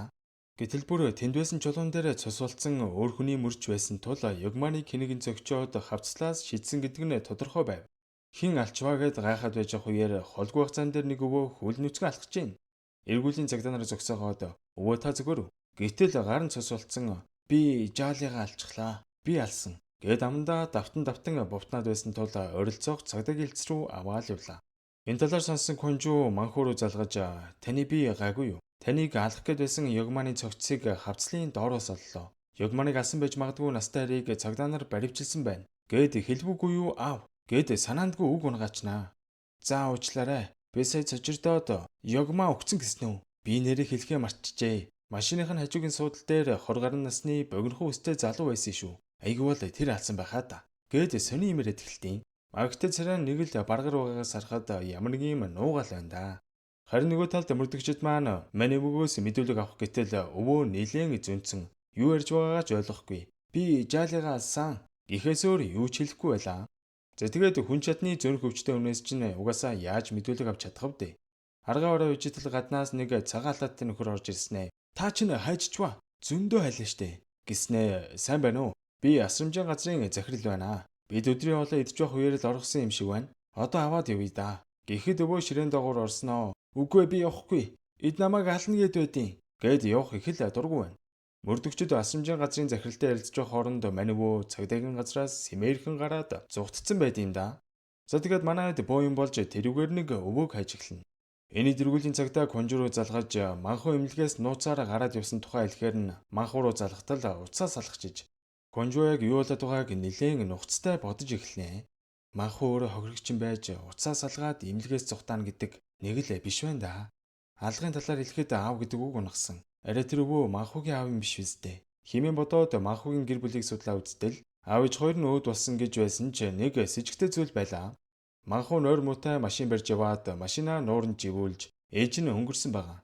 Бас аав нь ч төстэй шалтгаанаар нас барсан. Гэхдээ тэр нөхөр аав ээжигээ амнистны даатгалд хамруулсан байсан болохоор даатгалаас бүр 2 тэрбум вооны нөхөн төлбөр авсан нь их л с ิจ гтэй байлаа. Манхуу настай хэрэг аваад явсан байж болзошгүй талаар мөрдөгчдөд тэр дөрөө хэлэхэд харин нөгөө талд яг Конжугийн таам гэсэн шиг манхуу мань өвөөг машиндаа суулгацсан нэг тийшээ очиж байгаа харагдаж шүү. Тэгснээ булшны нөх ухаж та эндээ 10 хүртэл тоолбол жаалч нь нэрэн шүү. Гэхэд өвөө өрхий тэнд 10 хүртэл тоолж эхлэх ба новшийн амьдрал энэ хүрээ дуусч байна да. Нассаараа хүний авшиг байж таагүй байж яасан ч урт насалтын ээжийг санаж байна гэлөө. Тамд байгаа. Очоод сайхан уулз. Гиснээ барьсан үрзээрээ өвөөг цогч байгаагаар парт 2 маань ийхүү төгсөж байна.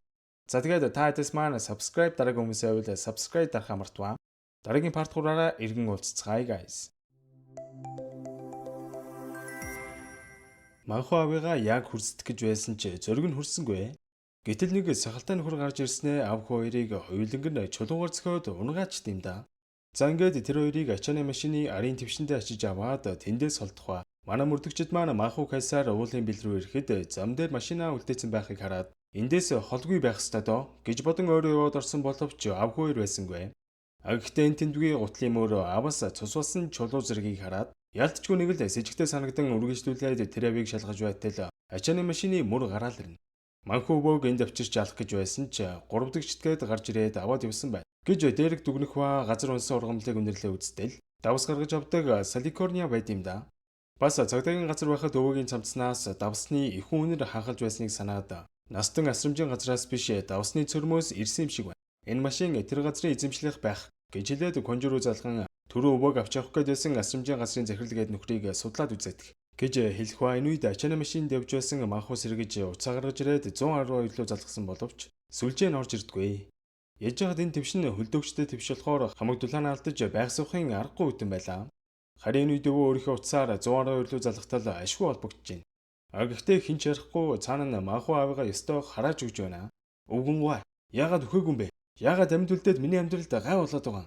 Өөрөөс чинь болоод барьцаалагдаад үхэх гээд байна штэ. Энтэр химээ урилах ба муусаа новчнууд хойноор 10 саяг авчаад яаж ингэж чадж байна? Химээ аманда бувтнаал байна. Энэ бүхнийг сонсч байсан Конжу манхуугийн материалыг дахин шалгаа үзтэл 2 жилийн өмнө аавыгаа нас барсны дараа даатгалаас мөнгө авч 10 сая воныг нь койноор нэг компани руу шилжүүлсэн баримт олдноо. Энэ юун компани бол гэдгийг нь хакераар судлуулаа үзтэл настай эцэг эхчүүдийг нь тусгаарлалтанд авч нас барсныхан дараа оршуулга хийж өгдөг компани болж таардаг. За ингээд энэ бүхэн яг юу болсныг харцгаая. Манхуугийн аав нилээн зөнж бүр гэр орондоо ч шээсээ барьж чадхаа байж л дээ. Яж хаад удахгүй Австрал руу явах гэж байсныг хэлэх үү. Манхуугийн эхнэр уурлаж би лав хадам автаа байж чадахгүй шүү. Чи ямар нэг арга бодож олооч тээ гэж шахаад байсан юм байна. Ээжигээ алсан шигэ хөнөөчвөл даатгалын компани с ิจ авчиж магад гэж бодоод цэцгээд дам нуурах гэх энэ компанитай холбогдсон байна. 10 сая воноор аавыг чинь харж хандаж байгаад нухаад өгье гэсэн санал тавьж л дээ. За ингээд биткойноор 10 сая вон шилжүүлсэн ба аавыгаа салхинд гарыг гэж хуураад цэцгийн талбай дээр аваад ирж. Аав сайхан газар байгаа үстэй. Та эндээ байж бай заа юу. Би бизнес чадрий. Хэмээн худлаа хэлэн холт хооронд нөгөө компани гарууд ирээд аавыг нь аваад явж л дээ. Удалгүй тэр компани аавыг нь нас барсан хууранд бичиг баримт гаргаж өгснөөр мань нөхөр даатгалын мөнгө аваад Австрал руугаа явсан байгаа. Энийд Конжу өвөгийн утсаар нөхцөл байдлыг сонссоор л байлаа. Ачааны машины эсэгт моторын чанга чимээ сонсогдоод байсан учраас ардаа хөлдөөгчтэй машин байна гэдгийг олж мэдснээр Тамсангуугийн далайн эргийн замаар явж буй хөлдөөгчтэй машиныг бүгд хайж эхлээд тун удалгүй 64-р замаар Гавандунд байх давсны цөөрмийг чиглэж буй автомашиныг олж тогтоодог. Манай мөрдөгчд тэр дөрөв ачааны машины араас давхиж эхлэх ба энэ үед нөгөө асрамжийн газрын захирал гээд байсан пакет нөхөр аав хоёрыг ачааны машинаас буулган авч явж байгаа нь харагдана. Манай дуталгүй давсны цөөрөн дээрэн тэр авийг нэгж байтал хоёр гадаад нөхөр ажлыгаа зогсож шүү. Яж ижил солонгосоорч ярьдаг юм байна. Пехерн дээрэг хөгчүүд хаана байна? Хэлэхгүй бол баривчлаа шүү. Гэд англиар асуудал бит хоёр байнгын дээр ажилдаг болохоор сайн мэдэхгүй байна. Гэхдээ тэнд байгаа байшингаас их хүн өмхийн өнөр үнэртэд байдаг. Гэж хэлэх ба өвөгийн утаснаас эвгүй өнөр үнэртэж байсныг санан тэнд байж магадгүй байна гэд яваал очлоо. Гэтэл тэр байшин дотор баахан хөгчүүдээр гахааны дотор гидс цэвэрлүүлж байд юм да. Энэ нөхдүүд хөгшчүүдийг сайн ажилбал хүүхдүүдтэй нь уулзуулна гэж хуураад өдөр шөнөгүй цалингүй ажиллуулж боолчлт юм байна. Тэгснэ нэг эмээ би энэ муудаад босож чадахгүй байна гэтэл мөн овч нь хурдан босч ажиллая гэд яг цохиод авдгийн даваан дээр манайд гаднаас орж ирээд мань залууг бариад авлаа. Энэ эмээд манхуугийн аавын зургийг үзүүлж энэ өвөг таних уу гэтэл тийм ээ мэднэ. Тэнд унтдаг байсан юм гээл зааж байна.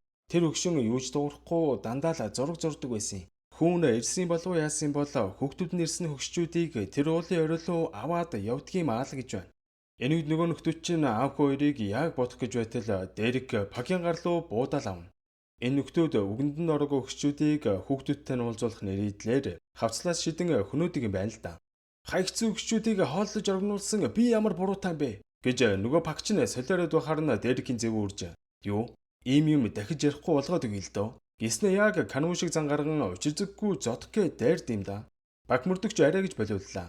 Гэтэл энэ үед манхуу худаг авснаа аавынхаа болоод тулгаж намайг Австралийн элчин рүү аваач. Би солонгосын иргэн биш. Нэг л хөдөлвөл энэ үгнийг алдчих шүү. Химээ орлоход Дерек өвөө та одоо болтол жүжиглсээр байх уу? Би таныг мэднэ. Таны зүнх өвчин тийм ч хүнд биш. Тийм бистэ. Гээл аваалаа.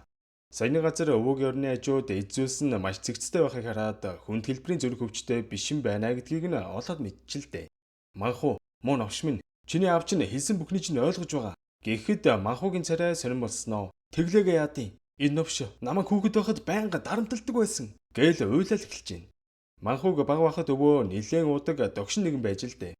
Байсгийгэл ээжиг нэрж дарамтлан олсон мөнгөний бүгдийг аваад явцдаг байсан ба. Манхууг нохооноос дор үзэж байнга зодож нүддэг байсан юм гинэ. За тэгээд мань өвөө маань нас явахын ирээр гимнүглээ ойлгож хүүгэн дарамтлаад байсан нөхрийг хавцлаас түлхэн унгааж амхандаа хүүдээ тусалсан юм шиг байна. Ерөл энэ хоёр хоёулаа нэг тийм өөдтэй хүмүүс биш байлаа. За ингээд өвөөг хавцлаас хүн түлхэж алсан харин манхууг ээжигээ санаатаа алж лөөгөр хийсэн эргээр баривчилж хоёулаа цагдаагийн газар руу очиж гимнүглээ хүлээнэ. Харин үед ян дарга Дерекийг хинбэ гэдгийг олж мэдээд конжур руу залхан Дерек мөрдөгчийн ээж амиа орлох үед тэр хэргийг би хариуцж байсан юм. Би тэр үедээ дөнгөж цагдаа болоод удаагүй байсан юм аа. Гэтэл Дерек мөрдөгчийн ээжийнхэн цогц далаагаас олдсон. Хамгийн ачаархалтай нь ээжийнхэн гарын дээр далаа эргүүлэх шиг хэлбэртэй шивээсийг хэн нэгэн шивцэн байхыг би хоёр нүдэрээ харсан. Гэвч миний дарга энэ хэргийг амиа орлолт байна шууд хаа гэсэн тушаал өгсөн юм л да. Аргагүй байдалд орсон би тухайн үед хүйдэнд хатуурхсан юм. Би Деректэй уулзаж энэ талаар ярилцах гэсэн юм аа. Чи хэлээд өгж болох уу л гэж байна. За ингээд Дерек конжуур ян халахтай хоолны газар уулзахад Дерек хэл химаа хурдан илчих. Үгүй бол явлаа. Гэхэд ян халах таны ээжийн үхэл золгүй тохиолдол биш аллаг байсныг би мэднэ. Гэвч манай эцсийн дарга миний үеэл ах байсан юм. Хамаатан саднаар энэ нарал дээр амьдардаг бид ах эгчийнхаа урдаас тэрсэлбэл адлуулдаг байсан үе л дээ. Тийм болохоор энэ нэргийг амиа орлолт гэж үзээд хаасан. Намайг үнэхээр уучлаарай Дерек. Гэхдээ нэргийн ард чиний мэдгүй нэг зүйл бий. Манайхын станцаар бүр том дарга яриад наад тэргээ шууд хаагаарай. Дээрээс ирсэн тушаал гэж хэлхийг би хоёр чихээрээ сонссон. Энэ хэргийн ард тухайн цагдаагийн дарга нар эсвэл энэ арлын томчууд холбоотой байх ёстой гэж хэлснээр нэг бичиг өгөөд энэ хүнтэй уулз. Одоо Сунаанчун гээд чулуучдын тосгонд байгаа. Очих газаргүй хүмүүс тэнд амьдарч арлынхан маань ажиллаа бүтээлэх болохоор л тосгоны тэргүүн настан дээр очиж залбиртیں۔ Конжууг давуулаад яваарай. Америкэн болохоор ч гадуурхаад байж магад гэж маш чухал мэдээлэл өгдөг. Дерек ээжид ийм зүйл тохиолдсон талаар анхудаа сонссон конжуу мөрдөгчөө та Америк би солонгос байх нь эднэрт огтхон чамаагүй. Энэ арал дээр хоёулаа л гадны хүмүүс. Бид биедээ итгэж туслах ёстой. Гэж хэлснээр Дерек 28 жилийн өмнө юу арсан тухайгаа хэлнэ.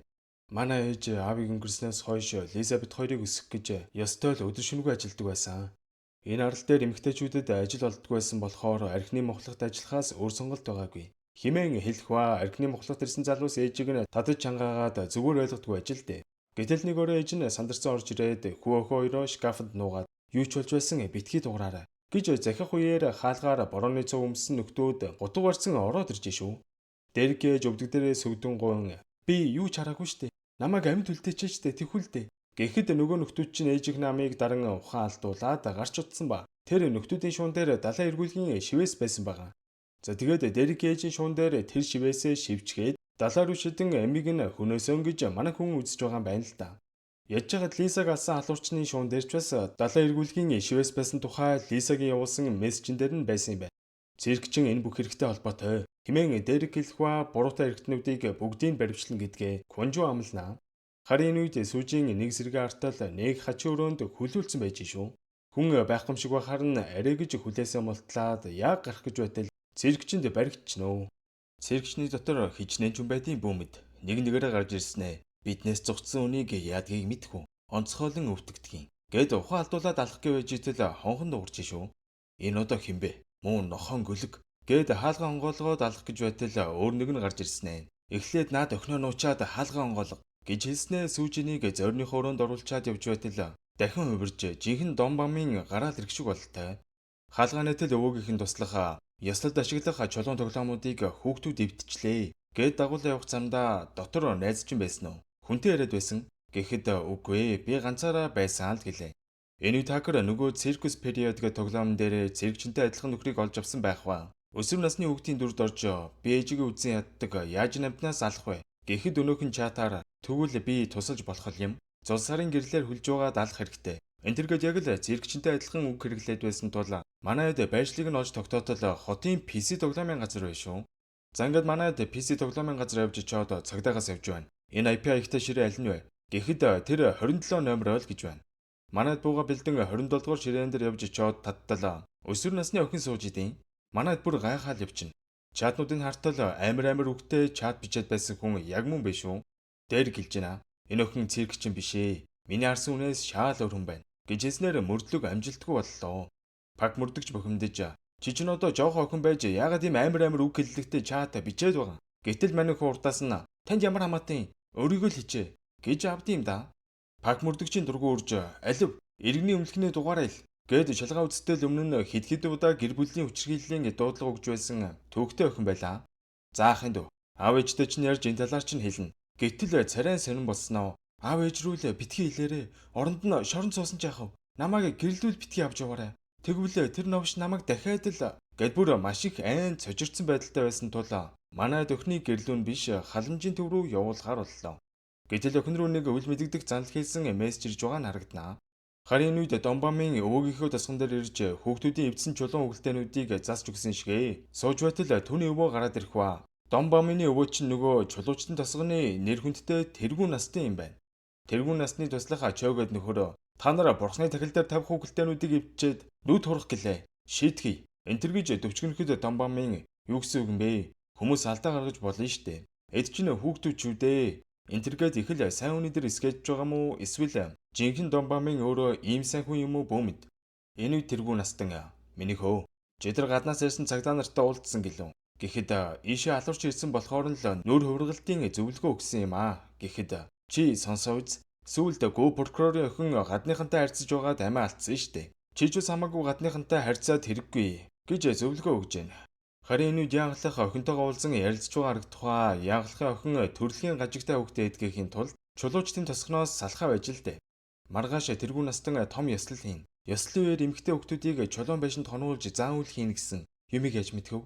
Охин маань бүрэн идэгжигч юм билүү? Гэхэд яаглах бохимдан охин минь залбираад идэгчих байсан бол энэ олон эмнэлэг байгаад яадیں۔ Хэтэрхий их мухар сөсөг давтаад хэрэггүй. Гэсэн боловч охин нь мухар сөсөг байсан ч яадیں۔ Та дахиж ингэж байвал харьцахгүй шүү гэж айшлал явлаа. Яаглах чулуучдын тосгоноос гарах гэж байхдаа баахан чулуун идэлд өрсөн эскийг сонирхож явхдаа тэнд байх чулуун дээр 28 жилийн өмнө харсан далайн эргүүлгийг сэлсэн байхыг олж харнаа. Гэтэл энэ үед чой туслаг гарч ирснэ. Та хар өрөө энүүгээр юу хийж яваан бэ? Эртхэн харж амрахгүй юм уу? Ажилэгтэй хүн биз дээ. Энтергээд явуулахын төс болж байгаа нь нэг л сэжигтэй. Энэ үед мөрдөгч Дэрэг бага насныхаа ард турсамжийг гинтгэн санахаа Дэрекийг Америкт үржлэгдсэний дараа үрчилж авсан аав нь ёстой нохоо шиг зодож суран бүсээр үгтэл нь оруулгадаг байсан юм байна. Ямар сандаа гаранд нь сорив тогтсон байх вдэ. Тэгсний огийн гар яваад Лиса дүүгээ аваад ир. Миний үгэнд ердөөс орохгүй юм. Гээд ахыг нь дарамталж байгаад охин дүүг нь дуудаж авчруулдаг байсан юм байна. За тэгээд энэ зүйл нь одоо хүртэл бодогдож бүр трама болсон гэхүү дээ. Дүрсэлэгдэн Дон Бамын нөгөө зөөрөндөө сүүжинийг хөлдсөн нэг хачин үлгэр шиг мэрснаа. Энэ үлгэрээс юу сурж авсан? Алив хилээд энтергээ балаараад харан сүүжин чи намайг одоохон сул. Миний аав прокурор шүү. Гэтэл Дон Бамын хүн тартагдаад болохоор өөрийнхөө хүүхдийг зарч чадна. Чиний аав жалгаагүй дээ гэж хэлснээр сүүжинийг сүгтэн хөнөөж өргөдөг. Тэгсний адгийн амтэн чинь биеийн хэдийн хэсэг болгоод тасдаад чимдаанд хийн инээж доромжилж байгаа нь зэвэн хүрмээр. Энэ үед Дэрэг Конжо хоёр яахлахын хэлсэн хүнтэй уулзахаар чулуучдын тосгон руу явж байх ба. Сунаанчун гээд энэ тосгонд энэ тентгийн ядарсан зовсон хүмүүс ирж тэргүүнээс нь бараалхан хамгал өнгөтэй өддөг барьж шашинд нь элсдэг тухай олж мэдээд дээрэг энэ газарчтэй юу л бол би хүний хидэг сайн үлсэд итгэдэггүй. Бас тэр Донбамын гэж номш нэг л таалагдахгүй байна. Химээ мөрдөгч хүний зүүн сувгаар хэлтэл Конжу. Би Донбамынтай уулзаад үзье. Хоолойг сонсоод алуурчин мөн үгүй юу? Дороо мэдэгдэнэ. Химээ хэлээд чулуучтын тасган дээр иртэл нөгөө уулзах гээд байсан хүнийх нь биеийн муудаад сөүл рүү эмтэг төсөөлөх гээд явцсан байт юм да. За тэгээ манай хоёр нэгэнт ирснэх гээд чулуучтын тасгантай танилцсан явж байтал тэргүүнээс нь баахан хүүхдүүд суулгацсан. Шашны номлол ярьсан шигээ зогсож байхыг хараад манай хоёрт нэг л явцгүй мэдрэмж төрөөл явчихна. Гэтэл энэ үед 112 руу 10 жилийн сурагч барьцаалагдсан тухай дуудлага урж ирэх ба. Хэрэг басан газар чулуучтын тосгоноос холгүй учраас Конжу тэр дөрөө очихоор хөдөлнө. Барьцаалагдсан охин бол өчигдөр писийн таардаг Себиол гээд охин байх бөгөөд халамжийн төв рүү явж явах замдаа бие засна гэж буугаад тэр жигтэй зүхтаад явчихжээ л дээ. Цагдаа дуудлага өгсөн бол Себиолын ангийн багш 35 настай Жан Хүнжүгээд хүн байх бөгөөд Конжу түнтэй холбогдож яг юу болсон талаар асуутал Себиол хойд аав ээжийн хүчрхийлэлд байдгийг би мэднэ. Хэд хоногийн өмнө нурмаацсан сууж байхаар нь юу болоод байгааг нь асуутал хүзүүнд нь зулгарсан байхыг хараад аав ээж рүү залгах гэтэл уурлаад байсан. Утсын аваа артал Себиолыг дарамталсан мессеж байхыг би харсан. За тэгээд хижээлэн дундуур анги руу шагаатал хичээл дээрэж байгаагүй. Гэтэл гэнэт Себиолоос дуудлага ирээд та цагтаад хэлж болохгүй шүү. Яг одоо Бима далайргийн мууийн буудлын руу хүрээд та ирээд гэс мөнгө өгөөд намайг аварчихдаг уу? Химээ үйлэн яриад байхаар нь цагдаа руу ярьсан нь энэ байжээ. Конжу нэлен гайхаж ягаад эцэг рүүгээ биш багш руугаа ирдэг үлээ. Химээ дотроо одон багшаа би аав руу залгаад энэ талаар хэллээ. Гэхэд мань багш бохимдон болохгүй. Аав ээж нь хүчрхэлдэг юм. Зүгээр л та нараа хурдан хурж ирээд авраачтэй. Гэд нэг л сэжигтэй биш үү? Конжу тэр дөрөө шуурхаа зарлан мөрдөгчдийг Бима далайргийн мууийн буудлын руу явахыг үргэх ба. Цагдаа нар мууийн зочд буудлын өрөө олгоныг нэг-нэгээр нь шалгаж ихсэн ч Себиолын бараа байсангүй. Тэр оронд Голден Таймынхан маань Жан Хюнжи багшийг судлаа үзтэл өмнөх сургууль дээрээ хэд хэдэн зөрчил гаргаж байсан сэжигтэй санагдаад Себиолын эцэг рүү залгаж босон явдлын талаар хэлтэл Себиол буруу хүмүүстэйгээр нийлээд гадуур дотор хонж өнжөөд байт юм аа. Тэр мэдрэл муутай багш дэмий солиорж байгаа. Удахгүй өөрөө хүрээд ирэх үз. Гэснээ утсаа таслаа наачдیں۔ За тэгээд Себиол буудалд байгаагүй учраас эргэн тойрны буудлуудыг шалгахаар хэдэн тийшээ таран явцгаах ба. Дэрэг Себиолын явуулсан зургийг сайн харж байгаад арийнхын алчуурн дээр Ку Муин гээд шал өөр буудлын нэр байгааг анзаардаг. Энэ үед Жан Хүнжу багч мөн Кум Муин буудлын урд явж байхдаа Себиолын пенал ухыг анзаарж дотогшоо яваа ортол нэг давхрын нэг өрөөнөөс Себиолын уйлж байгаа чимээ гараад байхаар нь яваа ортол Себиолыг хүлээд хайцсан биш үү? За ингээд охиныг аваа гарах гэтэл буудлын өрөө автоматар түгжигдэж орхих ба. Энэ үед Pixid гээд нөхөр шууд дамжуулт хийгээд эхэлнэ. Өнөөдөр бүгдээрээ авилгалдаа идэгдсэн хогийн багшийн шууд бичлэгийг үзнэ. Хой багшаа, намайг гэлэхээр наа зөвхөрөөрөө наад өхнөө цох. Үгүй бол наад өхний чинь нүцгэн зургийг цацаж орхин шүү гэж занл хийлээд эхэлнэ. Ядж байгаад энэ нөхрийн шууд амжуултыг бүр хэдэн мянган хүн үзсэн юм байна. Магадгүй шууд амжуултын үеэр Жан Хюнжи багш амдаа нэг зүйлийг шивнж явахыг Конжу анзаараад дахин тоглоулаа үзтэл чамайг инглээгээд юу ч өөрчлөгдөхгүй гэж хэлж байхыг сонсно. Жан Хюнжи багш хэлж байна. Би энэ хэргийг хийгээд байгааг мэдэн шүү. Себиолыг явуулчихал да. Ямар ч буруугүй хөвчүүдээ гэсэн боловч Pigdays тэр чинь хамаагүй. Чи миний хэлснээр л хийгээд. Наадхаа одоо цөх гээд солиороод байдаг шүү. Миний мөрдөгчд маань Комуийн зочд буудлын дээрх үед хэн нэгэн Pigdays руу цагдаа нар ирчиж хурдан зугатаарай гэсэн мессеж явуулснаар маньхөр шууд амжуулалтаа зогсон. Зугатаад эхэлт юм да. Мөрдөгчд зочд буудлын өрөөлөө яваа ортол Себиол ганцаархнаа байж байна. Жан Хюнжи багшийг аваад явцсан бололтой. За тэгээд хэрэгтэн яг хажуугийнх нь өрөөнөөс шууд амжуулалтаа хийж байсан нь тодорхой болдог.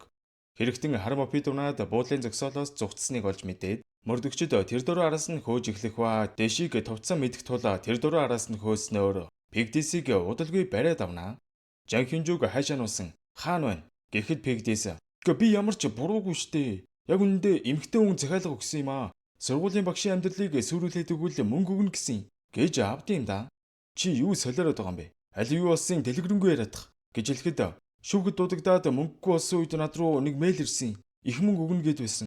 Тэгээд тэр эмэгтэйтэй ганц удаа уулзахад мөнгөө бэлнээр өгсөн. Цонхорны завсраар өгсөн болохоор царайг нь сайн харж чадаагүй ч их хачуун нэртэж байсан. Шүдний имлэгийн үнэр байдаг да. Ариутгалын бодис шиг үнэр байсан гэж авд юм да. За ингээд энэ хэргийн ард энэ нөхөр биш шаал өөрхөн байгааг гадарсан дэшиг дээрэг хоёр буцаад буудлын зүг явах үед дүрсэлэгдэн жинхэнэ хэргийн эзэн болох бүсгүй Жан Хюнжи багшийг нэг сонин өрөөнд хөл гарын хүлцсэн байж тийм. Би анхааруулсан баха. Намайг дахиж үл тоовол зүгээр өнгөрүүлэхгүй гэж. Би хэдий чам тайртай ч твчгэд хязгаар гэж байд юм шүү. Өмнөх тэр багшийг ч би зохицуулж өгсөн штэ. Нөхөртэй байж чамайг эргүүлээд ёстой бүх зүрхтэй хүүхэн байсан шүү. Би гэхдээ тэр хүүхний нохоог нь лалаад өнгөрөөсөн шүү. Би чиний төлөө ингэж хичээж байхад чи тэр Себиол гээд охинтой нийлнэ гинэ. Гиснэ Жан Хинжүү багшийн шүдийг хүчээр суглаад эхэлт юм да. Ёнсын үед охиныг нилээн тавьшруулж байгаад янз бүрийн юм сонсч анзаарсан уу? Гэхэд мань охин түрүү нэрээ сони юм сонссон. Таныг над дээр ирэх үед чихрах чимээ гарсан. Нэг тийм модон алга юм шиг. Гэж хэлэхэд үнийг сонссон Golden Time-ийн маань зочд буудлын барилгын зургийг шалгаад үзтэл энэ буудал ашиг болохын тулд өрөөнүүдээ дотор нь хоёр хуваачдгийн байна гэдгийг олж мэднэ. За ингээд Янсан өрөөний ханыг шалгаж байгаад нууц хаалга болоод нээтэл бүр доошогоо явсан хонгил байв шүү. Нөгөө галзуу хүн чинь Янсуг хонглоор бууж ирэхийг сонсоод Мисаслын утга бариад алах гээд дайрд юм да. Хаа очиж дэрэг дэшиг хоёр амжиж ирснээр галзуу бисхий хэргийн газраас зүхтэж амжина. За ингээд цусандаа утгалцсан Жан Хинжүү багшийг суллах гэхэд тэр эмэгтэйг хээрийн гэдیں۔ Үнэхээр галзуу амтан байгаа. Үргэлж миний араас мөшгдөг. Миний амьдарч исэн газрын шүдний имлэгийн захирал. Гэж хэлэх ба судлаа үзтэл энэ буудлыг ч гэсэн Мин Хэрийн аав эзэмшдэг болж таардаг. Аавынхаа буудлын зойронд хүн тамлах гаалаа. Жан Хинжүү багш өмнөх сургуультай багшилж байхдаа Мин Хэрэнтэй анх танилцж л дээ. Гэтэл яагаад имлэг дээр ирэхгүй байгаа шүдгүү болж байж ирэх юм уу? Эдэргээ сонин мессеж чичээд ахаар нь багш нилээн жирхэж дугаарыг нь блоклсон ч өөрөөр дугаараас байнга залгаж дарамтлаад байсан гинэ. Тэгээ бүр нэг өдөр гэрлүүгээ ортол гэрт нь ороод ирсэн ширээ зассан хүлээж исэн байт юм да. Гуй мөрдөгчөө тэр үхнийг хурдан бариарай. Химэн сэтгэлээсээ уйлан гуйнаа өрхий. За ингээд мөрдөгчд маань зорны давхраар Хэрнийг хайж байтал Дерекийн үзэнд нэг сонин тариа зоочд юм да. Дерекийн толгой тэр дороо эргээл явчихна. Нэг нохоо хөнөөхөд 1 грамм л хангалттай байдیں۔ Харин хүн дээр яах вэ? Гээд солиороо дуухаар нь Кунжуу дэшиг рүү залгаж Дерек мөрдөгчийг тарьчих шиг боллоо шүү. Хурдан усаваад очороо. Гэж хэлэх ба Мин Хэрнийг судлаа үзтэл харбагада аав ээжтэй хүчрхийлүүлж сэтгцийн асуудалтай болсон нэгэн байж л дээ. Дэшиг ашгүй амжин ирж Мин Хэрийн хутгаа булга аав ээжээсээ болж ийм болсон гэлөө. Өөрийг чинь тоохгүй байгаа бол явуулчих болдгүй мүү? Их зэрэгээр эвтэйгээ аргалж байгаад барай лавлаа. За ингээд жинхэнэ иргэдийг баримтлан авснаар энэ хэрэг үнэн зөвөөр шийдэгдэх ба. Энэ үед Кунжуу Жан Хинжүү багш руу залгаж таныг ихэнтэй хардсан дуучлаарай. Таныг ийм хэргийн золиос болж байсныг мэдээгүй муухан хандсан байна. Хэмээн уучлалт гуйхва Жан Хинжүү багш түргэнээр явахынхаа өмнө шавьдаа хандан. Одоо хүчрхийлэлтэй амьдралдаа цэг тавих цаг нь болсон. Аав ээжийнхээ өмнө зөрөгтэй байгаарай. Гэж зөргижүүлээд явах үед Себиолийн аав ээж одоо л нэг ирснэ. За миний өхөн одоо явъя. Алив биеийн зүгээр үү? Энтергээд эхлэх үед Себиол уурлаж наад бохир гараа тат. Надаас хол бай. Гэд ойрлол эхэллээ. Уучлаарай энэ манай өхийг цочирдсан бололтой. Битгий буруугаар ойлгоорой. Гэд хүчээр аваад явах гээд бахарна Дерек аавыг нь барай лавлаа. Зүг зүгээр байгаа охин ингэтлээ чижирд юм уу? Чи яаж зовоосон болоод ингэтлээ чамаас айгаад байгаа юм бол чамтай өөрөөр ярина. Гэд бараг зодхны зодхон. Себиолийн хойд ав гэдэг нь нөхөр охиныг байнга хүчинтдэг байсан адгийн амтан болж таарах ба. Яг ч энэ бүхэн Дерек мөрдөгч маш имзэг хандж байгаа нь цаана нэг учиртай аж. Яг тэгэхээр Дерек мөрдөгч Америкт үрчлүүлсний дараа үрчилж явсан аав нь ч бас охин дүүг нь байнга хүчиндэж гаж туршлаа хангадаг байсан учраас бүр травматай болсон нь энэ байлаа. Себиол түүний охин дүүг санагдуулж байсан учраас Дерек түнтэй ганцаарчлан уулзаж би аавыгаа алах гээд бууг наваад өрөөлөв нь орж байсан ч миний охин дүү намайг зогсоож байсан юм. Тэгээг бол би өдөөд шоронд байхгүй юу? Чиж бас миний охин дүү шиг зөрөгтэй юм аа. Их зэрэгээр урам зориг өгдөг. Гэтэл энэ үед Себиол та циркус период гээд тоглоомын талаар асуугаад байсан те. Би танд нэг юм хэлхээ мартчихжээ. Өнгөрсөн жилийн зул сараар эмээ өвгөө нөөсөн хүүхэд байгаа да. Би тэр хүүхдийг сайн мэднэ. Ер нь тэр тоглоомоор тоглодог хүүхдүүд бүгд л дарамтанд орсон сэтгэл санааны асуудалтай хүүхдүүд байдیں۔ Тэр үед өөрийгөө эмгтэй цагдаа гэж нэрлсэн хүн гарч ирээд алга хийх талаар яриад байсан. Гэж хэлснээр алуурчин тэр тоглоомоор хохирогчтой олдгоо гэдг нь тодорхой болдог. Энэ үед хакер Кунжуутай уулзаад тоглоомын хэрэглэгчид дундаас сэжигтэй хүн байна дарга. IP-г нь бүр маш нууцлалтай. Энэ хүнтэй уулзаад үзэх үү? Гэхээр нь дэшигийг дагуулад энэ гурав явахаар боллоо. Харин нөгөө тал Чад Деректэй уулзаад дарга олон төрх эмэгтэй хүмүүсийг судлаа үзлээ. Өмнө 2008 онд Австралид нэг эрэгтэй алуурчин эмэгтэй гормоо ялгаруулж уян хатан болоод шоронгоос зугцсан хэрэг байна. Хүндэрсэн диссоциатив эмэгтэй хүмүүс эмэгтэй гормоо ялгаруулж зориултын дотор хувцсансноор биеэ жижигрүүлж байсан ч хэрэгүүд байна. Химэн хэлж явах үед манай Домбомын эмэгтэй зан төлөв нь гарчиж байгаа болтой шүү. Корсет өмсөж нүрэндээ баг зүүн мейкап хийж байгаа л харагдана. Гэтэл Себиол гүн гарч ирснэ. Мөрдөгчөө дахиад нэг зүйл мартчих. Тэр эмэгтэй цагта Бимогийн аль нэг тосгонд амьдэрдэг гэсэн. гэж хэлснээр Дерек Домбаминыг шууд хардаал эхэллээ. Зарим үед дэшиг хакер Конжу 3 хэрэгтний уулзах гэсэн машины зогсоол дээр хүлээж байтал тэнд байсан машины багажнаас цусгойтсон байхыг хараад дэшиг хакер 2 багажийг нэгж оролдох үед Дерек Конжу руу залган ярих гэсэн ч сүлжээ муу байлаа. Конжу Деректэй ярих гээд аварын шат руу өсөж байтал нэг залуутай мөргөлдлөө шүү. Мань залуу уучлалтгүй явах гэсэн ч хоолойны өнгөн цэрэгч нахтай яг адилхан байсан тул тэр дөрөө бууга гарган битгий хөдөл эргээд хар. Гэтэл Домбамин дүрээрээ зогсож шүү.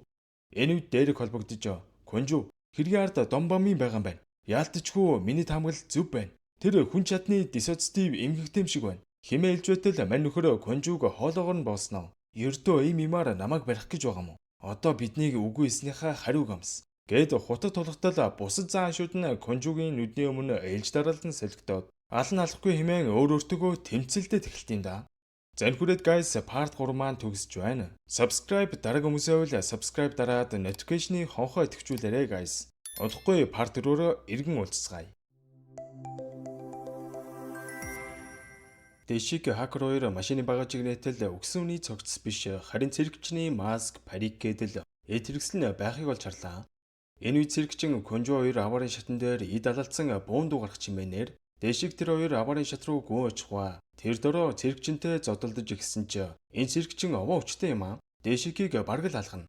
Заашгүй гаднаас ч Дерек хамжаа орж ирэх ба барьж аваад чи яагаад миний дүүг алсан юм гэж асуухад тэр их цантай юм надад заахыг оролцсон гэж солиороод харан Дерекийн дургу үрж тэнд байсан утгыг аваад алах гэж дайрсан ч нөгөө хэд нь амжиж зогсооно. Энэ үед цэрэгчний бусад зан төлөвүүд нь гарч ирэх гэж байсан ч ухаан алдаал унчна. За ингээд түргэн тусланд дуудаж Дерек дагалдан эмнэлэг явах ба Конжу тэр дөрөө Бимо цагдаагийн газрын дарга руу ярьж Домбамин гэж итгээд алуурчин юм байна гэдэг мэдээллийг өгж баримтлах зөвшөөрөл хүсдэг. Харин энэ үед чулуужтын тосгонд өсвөр насны жоохон охтуудад цагаан хамбог өмсөлдсөн та өнөөдөр шинэ хүн болно. Үсгэлэнтэй хөөрхөн охтууд болохоор бурхан их баярлах байх та гэд хачи юм яриад байд юм да. Энэ нөхөр шашны тэргүүн нэрийдлээр ерөн л насан тэрэггүй охтыг хүчрхийлж багтааваа хангадаг гаж тонтон гэдэг нь эндээсэлд харагдаж байгаа юм л да. Гэтэл чой туслах ирснэ. Настан баларлаа. Цагдаагийн газраас ирж гин.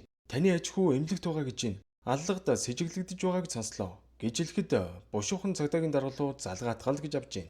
Зангаа ухаалцсан Домбаминыг эмнэлэгт авчрах ба эмчин хэлж гинэ. Энэ хүн босод зүудэлдэг эмгэгтэй юм байна. Тийм болохоор та нар руу дайрсан баг гэж авд юм да. За энэ үед тэргүүнастан чой 2 хурж ирснэ. Та нар хэний аж хүү гавснаа мэдэж байна уу? Би чулуужтын тосгоны тэргүүнастан байна. Асуудалд ормооргүй байвал миний хүүгийн гавыг тайлаадах. Гэхэд та юу яриад байна? Бид нэр сөүлийн цагдаа нар байна. Таны ч хүн амны иргэн сэжигтэн. Гэхэд тэргүүнастан миний ач тийм юм хийх хүн биш. Хурдан сул. Гэхэд Дерекийн төвчээр алдагдаж би хэлсэн шүү. Таны ач сэжигтэн гээд байна. Та хинч байсан цагдаагийн ажилд оролцох эрх байхгүй шүү. Сүүлийн удаа анхааруулъя. Гар. Эсвэл би гаргаад өгөх үү? Гэхэд манай өвгөн таягаараа цохих гэж оролдож байна. Энэ үед Домбамин сэрснэ. Юу вэ?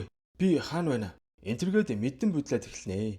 Домбамин чамайг сангидуунд гарсан хүн амны иргэн сэжигтнээр баривчилж байна. Бос. Гэхэд нөгөөх чинь юу яриад байна? Би арай унтчихдаа дахиад гадуур явцсан биш үз. Үнэндээ би хаяа тэгээд байд юм аа. Яалтчгүй орондоо унтж байгаас эрэхтэй хаяа өөр газар сэрдэг. Гэхэд Конжу битгий удлаа ир. Чи өөр хоолоогоор ярьж над руу дайрсан. Гэхэд би худалдааны төвийн дөр хургалтын дамжаанд эзүүсээ хандуулах гээд очисон. Итгэхгүй бол залгаад асуусан ч болно. Гэж авч шүү. Битгий жүжиглээд явна овшмын. Чи нойрондоо босдог биш олон дүр төвөрдөг эмгэгтэй. Гэд Дерек бухимдаад эхлэхэд яахлах хэрэг түүнийг тавьчруулад. Дерек тавьчраа. Дарга буцаад иргээд байна. Өнөөдөртөө бүгдээрээ буцъя.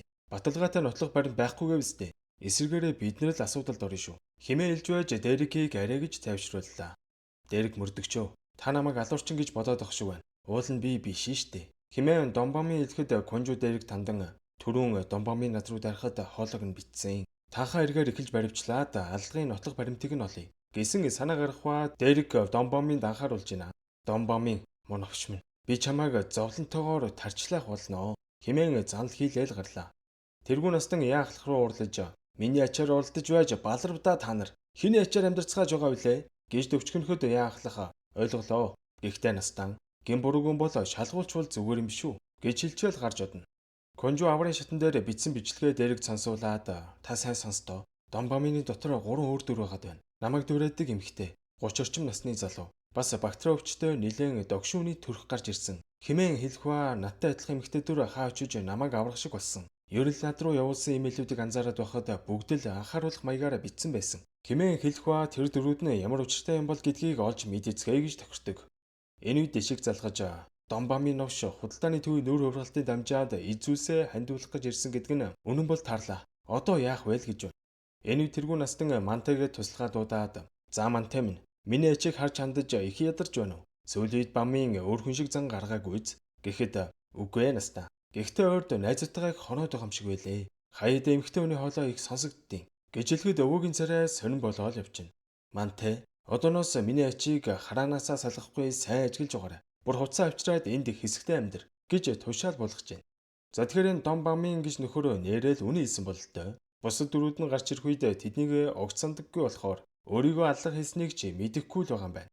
За тэгээд мань хүн худалдааны төв рүү очиж машин авчаад ирье гэхэд Мантай "Би аваад ирье. Та гэртээ амраал байж бай" гээл гараад явлаа. Яг энэ үед Домбамины доторх зан төрхүүд нь нэг нэгээрээ гарч ирэн өөртөө яриад эхэлж байна. "Чи яагаад дундуур орж лайвуулаад байд юм бэ? Чамайг байгаагүй бол тэр цагдааг алчихгүй юу?"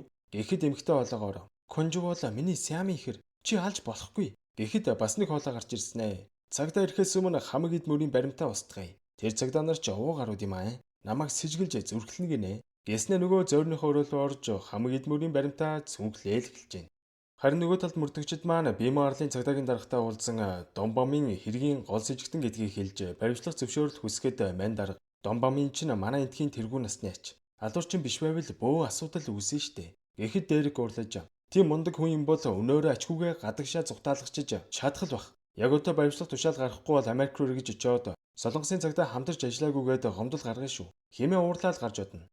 Энэ үед ян дарга Голден таймынхны талд орж "Дарга, би ч гэсэн энэ удаад Голден таймынхантай санал нэг байна. Баримтлах тушаал гаргая." Гэснээр ямартай ч баримтлах тушаал гаргахаар л боллоо. Гэтэл эндхийн цагдаагийн газрын нэг гөлис нөхөр чойруу залгаснаа "Аха, нөгөө Голден таймынхан чинь ян даргаыг ятгцсан бололтой. Тэргүй насны ачийг баримтлах зөвшөөрөл гаргуулах гээд байна.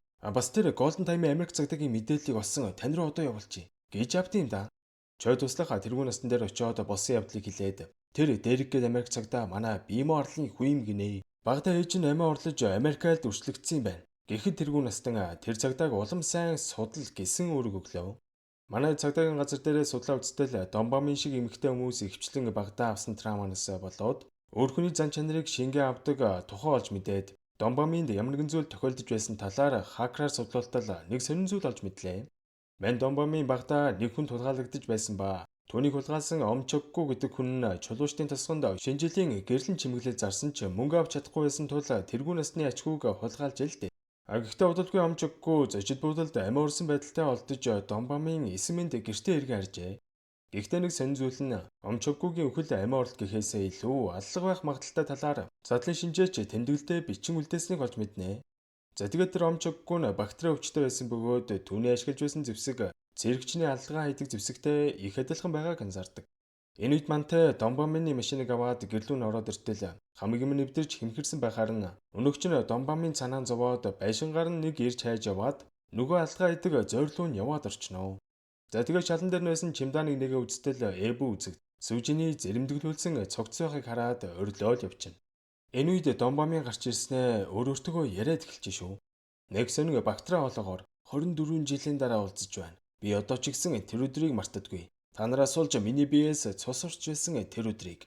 Үгээр миний хоолойг боосон байхаа. Би чамайг алъя гэж өчнөө бодсон. Тэр болгонд Домбамын новш гарч ирээд чамайг амьд үлдээдэг байсан. Гэхдээ одоо бол биш. Гээд яг алах гэж байтал Мантай айсандаа гараал гүйчнэ. Дааж хаалхан түгжээтэй байлгүй яах вэ? Айсан Мантай цонхыг нагалж үсрээд машиндаа суун умхамгүй арилж өгнө. Энэ тэргүй настан шашныхаа өслийг хийж байх бөгөөд бүр хэдэн зуун хүн цугларжээ.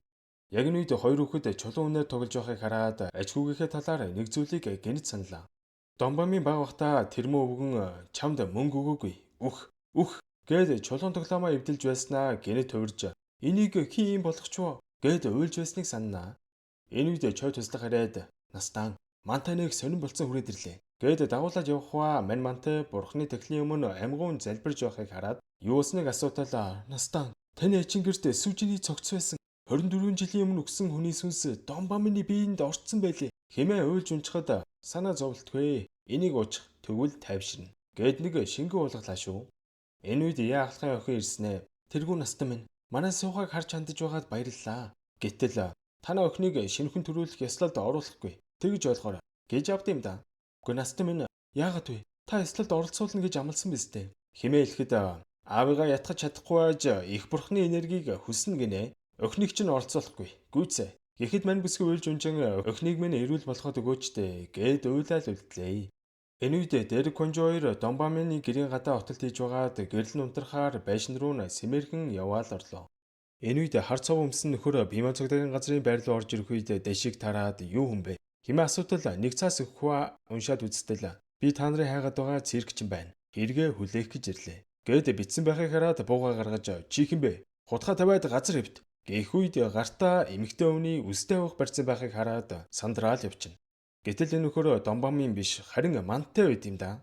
Цагдаа нар бүгд тэр дороо гарч ирээд шоконд орноо. Яахлах бүр гайхаж мантай юу да? Чи үнэхээр хүн алсан гэж юу? Гэд бүр нүдэн дээж тэхгүй.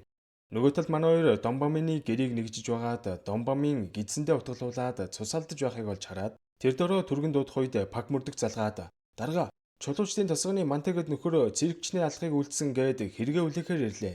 Химээлж шоконд оруулнаа. Яаглах мантайгаас байцаалт авч мантай чи үнэхээр алсан юм уу? Худлаа ирсэн байвал хариуцлага хүлээнэ гэдгээ мэдж байгаа үстэй. Гэхэд нэг цаас гаргаал өгч байна. Би хоолоогоо бэртээцэн. Би сангидуунд гарсан цуврал алхахыг ингэж үлдсэн гэд бүр нарийн битсэн байх ба. Домбамын намайг мэдсэн болохоор гэрт нь хутгалцсан юм гэд бичсэн байд юм да. Энэ үед мөрдөгчд маань Домбаминыг имлэг давчраа байж байтал тэргүй наст ирснэ. Миний хүүг та нар яатсан юм? Гэд орлоод бахаар нь танаа хүү толгоогоо ажилуулсан бололтой. Танаа тусганы мантайгэд нөхөр хүүгийн чинь хэргийг хүлээж авах шиг байна. Гэхдээ танаа ач хүү алуурчин гэдгийг би мэднэ. Намайг хурна гэж бодоо юу? Гэхэд тэргүй настан миний ачаар оролдоод үзээрэй. Тэр мантай хэрэгэ хүлээсэн юм бол тэрийг очиж байцаахгүй юу? Гэд гүрийгээд байш шүү. Энэ үед яахлах залхаж та хоёр ажил дээр хүрээдэр. Та хоёртой уулзаж байж л байцаалт өгнө гэд байна. Гэдээсэн болохоор цагдаагийн газар руу явахаар болж Домбаминыг дишигээр мануулахаар болдог. За яах вэ? Чи тэгээд үнэхээр сангидуунд гарсан аллагууд бас сүүжинийг хулгаасан юм биз дээ. Гэхэд тиймээ гээл толгойд өгч байна. Өө тийм үү. За тэгвэл хохирогчдын нэрс алуу болсон онсоор өдөр ямар зэвсгээр алсан гэд бүгдийг бичээдэх. Өөр алсан бол санаж байгаа байлгүй дээ те. Гэтэл мантай би циркч мөн. Би бүгдийг алсан. Химэн уйлан дугаран бичиж өгөхөд Дэрэг хөхнээ түргэж байх шив. Чи мэдгүй ягаад гэвэл чи алаагүй учраас. Бөхөлөтөн 10 хүн штэ. Домбамын нохон гөлөг энийг хийсэн. Тийм биз дээ. Химээ урлах үед яахлах түүнийг тавьшруулж мантай за яах вэ чи алсан болог. Тэгвэл сүүжийн хаан байна. Химээ асуухад дуран гудамжны хогийн савнд хаягдсан байгаа гэд бичээд өгч байна. Конжо бохимдан энэ газраас цогцолтвол чи алахын хэрэг дунаа штэ. Ягаад Домбаминыг хамгаалаад байгаа. Гэхэд Дэрэг Конжог дагуулan байцаалтын өрөөнөөс гараад энэ нөхөр хэвийн биш байна. Хүүхэн харан томорсон уруул натаад хумсан цайсан байна. Ямар нэг мансууруулах бодис хэрэгэлсэн байх. Хоёулаа эхлээд сүүжинийг олцоод ирье. Химээ явах хооронд паг мөрдөгч энэ нөхрийг хараал үлдлээ. Гэтэл мань нөхөр ам цангаад байна ус үйгээд дохид цангаагаар үзүүлэх ба паг мөрдөгч түр гарах хооронд нэг сонин навчиг зүйл идтэл хоолой нь боогдоод унаал өглөө. Манайд мантайгийн бичиж өгсөн байршил дээр охиныг хайсан ч байсангүй. Гэхдээ эргүүлийн цагдаа нар шаалуур гудамжны хогийн савнаас сүүжийн охиныг хөрсөн цогцыг олох ба гэрлийн чимэглэлээр ороогоод хог шиг хайцсан байт юм да. Энэ үед паг мөрдөг залгаж дарга хурдлаарай. Мантай хилээ хазаад унчлаа. Гэд бахар нь яваа очтол өнөөгч нь аль хэдийн нас барцсан байна шүү. Манайд байцаалтын өрөөний камерыг хэд давтаа үзтэл яалтчгүй амрууга нийгэм хийгээд идэж байна шүү. Энэ ялчгүй хорч шиг боллоо. Задлан шинжилгээний хариу гарахаар л тодорхой мэдцгээе. Химээ ярьж байх үед нөгөө талд Домбамын эмнэлэг зэрснэ. Мантай ах яасан бэ? Сүүлд уулзаж байгаад би унтаад өгсөн. Гэхэд өвөө нь цаад чинь алуурчин байсан гинэ. Тэгээ бүр чамайг худгалаа зүгтсэн байна. Саяхан амиа орлчиж тийм айхтар хүн байсан бэ шít. Тэрнээс гадна танаа гэрээс го прокурорын охины цогцыг олж чамд л хамаг хэрэгэ тоох гэж байсан бололтой. Гэж хэлээ гарах гэж байтал Домбамины доторх зан ишин гарч ирсэн юм. Тэр новш овоо ховлжээ. Өөр юу гэж байна. Тэр новш угаасаа өгөх ёстой байсан. Энэ хөгшин төгцөгч бас өгчвөл болох нь тэр. Химээ өвөөгийнхөө олог боон яг алах гэж байтал бас нэг төрхөн гарч ирэн өөрийгөө болиулж энд болохгүй эн чинь имлэг штэ гэж байгаад буцаад Домбамын гарч ирээд өвөө сая юу болсон бэ? Гэхгүй тэргүй настан ажгүйгээ олон зан араншны эмгэгтэй байна гэдгийг одоо л нэг ойлголоо. Чой туслах тандаж мантайгийн хэлсэн зүв байжээ. Миний ачийн дотор өөр хүн байна. Яг одоо тусганы хүмүүсийг цуглуул гэсэн үүрэг өглөө.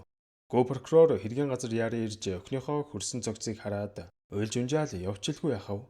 Аав нь чамайг хамгаалж чадсангүй. Аавыгаа уучлаарай охин минь гэж орилсон ч бүх зүйл оройтсон байлаа. Дэрэг Конжоёр Домбамины өрөөнд ирээд новш минь мантайгаар хэрэгэ хүлээлгээд биднийг хуурна гэж бодоо юу? Гэхэд мань нөхөр би хутгалуулсан байж тээ. Маргааш та нартай уулзаж мэдүүлэг өгье. Гуй. Одоо явж үз. Гэхэд Дэрэг Омчонгу 1997 оны 6 сарын 18-нд өөд болсон. Чиний алгыг хариуцдаг. Конжугийн ихэр бүхнийг төлөвлөгчгээд гуруулаа байгаа үстэй. Та гурав нээлж 10 хүн алсан тийм үү? За алив гараад ирэлтэй. Хизээд бэлэн байна. Гараад ирээч. Гараад ир мөн овш минь. Химээ орилоход Домбамины толгой өвдөн доторгцсан айш нь гараад ирэх нү гэтэл одооны цагдаа нар төсөөллөөрөө мөрдлөг хийдэг бололтой. Зүгээр гарч үзгээд байна шүү. Гэхэд Дэрэг түн тандан өөрийнхөө дотор байгаа нөхөртөө дамжуулж хэл. Намайг бэлэг бэлдсэн гэж. Гэхдээ нэг зүйлийг санаж ав. Чиний дотор юу ч байсан тэр Домбами чи өөрөө шүү. гэж хэлэн гараал явлаа. Гэтэл энэ үед тэргүүн настан чулуучдын тосгон дээр ирсэн шашны дагагчтай цуглуулан мэдэгдэл хийж байна. Манай тосгоны Гуагматег их газарт 3 гэр бүл гэрчүүдийг хэрцгийгээр алсан алуурчин байсан нь тогтоогдсон. Миний ачийг хүртэл гүтгээ зогсохгүй алах гэж оролдох хийсэн байна. Гэхэд тосгоныхон бухимд аал явчихна. Ингээд бүх зүйл тодорхой болчиход байхад гадны нөхдүүд миний ачийг алуурчин гэж мөрдсөөр байна. Бурхан надад хэлсэн. Гадны нөхдүүд манай тосгоныг талцсан хагаралдуулж сүрүүлнэ гэсэн. Гэхэд тосгоныхон дуу нэгтэйгээр тэгвэл бид тосгоноо таны аж хүүгч хамгаална. За нөхдөө тосгоноо хамгаалж гадны нөхдүүдийн эсрэг тэмцэцгээе гэд орилж хашгичаал явчихна. Энэ үед тэргүүн насны туслах бөөбсгүй чой туслагтай уулзснаа. Ханаа юу цагтаа сэргийлэх болоод байгаа юм бэ? Ингэж байгаад арай бидний мөнгө төгрөгийн асуудал баригдчих юм биш үстэй гэж санаан зовон хэлж байгаагаас харахад энэхэд шашнаараа дамжуулж ёстой хэдэн зуун саяар нь мөнгө угаадаг бололтой. Тэргүүн настан го прокурор руу ярьж өхний чи явдалд харамсаж байна. Гэхдээ энэ гадны нөхөд миний ачийн босод зүүдэлдэг өвчнг султал болгон ашиглаж алуурчин болгож гүтгээд байна. Тэр Америк мөрдөгч нөхрийн ээж 28 жилийн өмнө энэ арал дээр өөд болсон юм байна. Дээрээс нь дүүн өвчгөр хүснээр нь хүс тэмтэрхийг хүссэн бололтой. Чи тэр нөхрийг Америк руу явуулаад өгөөчтэй. Тэгж өгвөл чамд хангалттай мөнгө өгье гэж шууд ичиж санаа зовчгүй ярьчдээ байна уу. Миний ажил бол бимок хамгаалах. Та санаа зовлтгүй. Би учрыг нь олно. Химэн прокурор урдаас нь хэлж байна. За энэ үед го мөрдөгч Дэшик хоёр Домбаминыг манаа сууж байтал Дэшик рүү нэг дуудлага ирсэн ээ. Чулуучдын тосгоны чой байна. Түрүүн эмнэлгийн урд таарсан да. Гэр бүлгүй ганцаардмал өмнө нь асуудал гаргаж байсан болохоор Golden Time-д хэцүү байгаа үстэй. Тавих санал байна. Домбамины мөрлөгтэй холбоотой мэдээллийг өгж байвал 50 амьдрахаар хэмжээний мөнгө өгье. Яриаг маань бичих гээд хэрэггүй шүү. Хасаагүй бидний гар хөл байгаа. Гэж авд юм да. Гэтэл Дэшик урдаас нь за яах вэ? Маяглах шаардлага алга. Оронд нь би их үнэтэй шүү. Цаг байжлаа товлоод эргээд холбогдоорой л гэж байна. Энэ үед хакер Бакус барьцаа орж ирээд эрүүгийн мөрдөн байцаах тасгийнхан тарааж байлээ. Гэд баахан Бакус тараахва манай хэд Домбаминыг наривчлан судалж трама авчсан үйл явдлуудыг нь хайн сууж байлаа. Яагалахын охин залгаснаа аава танаас олж манай суухаг шинээр төрөх ёслоос хасчихлаа. Та тэргүүн насны ачхүүг гүтгцсэн биш үү? Гэхэд яахлах суухагийн насны хүүхдүүд алуулчаад байна штэ. Домбамын жинхэнэ алуурчин мөн бол хүүхэдтэй эцэг хүний хувьд чимээгүй байж чадахгүй. Гэхэд өхнөнөө өөрийнхөө хүүхдийн шарахыг мэдэхгүй байж битгий инээд түргээд бай. Би суухагийн үлийг эдгээгээд чулуучдын тосгонд жаргалтай амьдрна. Энтергээд муу аавыгаа стресстэйж ядж байхад нь зовоогоод ах юм аа. Домбаминыг трауматай болгосон 30 орчим насны эрэгтэйг яаж олно? Ямар элсэн дундаас зөв хайж байгаа штэ. Энтергээд хакер ялархаад бахаар нь Конжу ядарч байгаа бол амарч болно штэ. Гээл дуугу болголоо.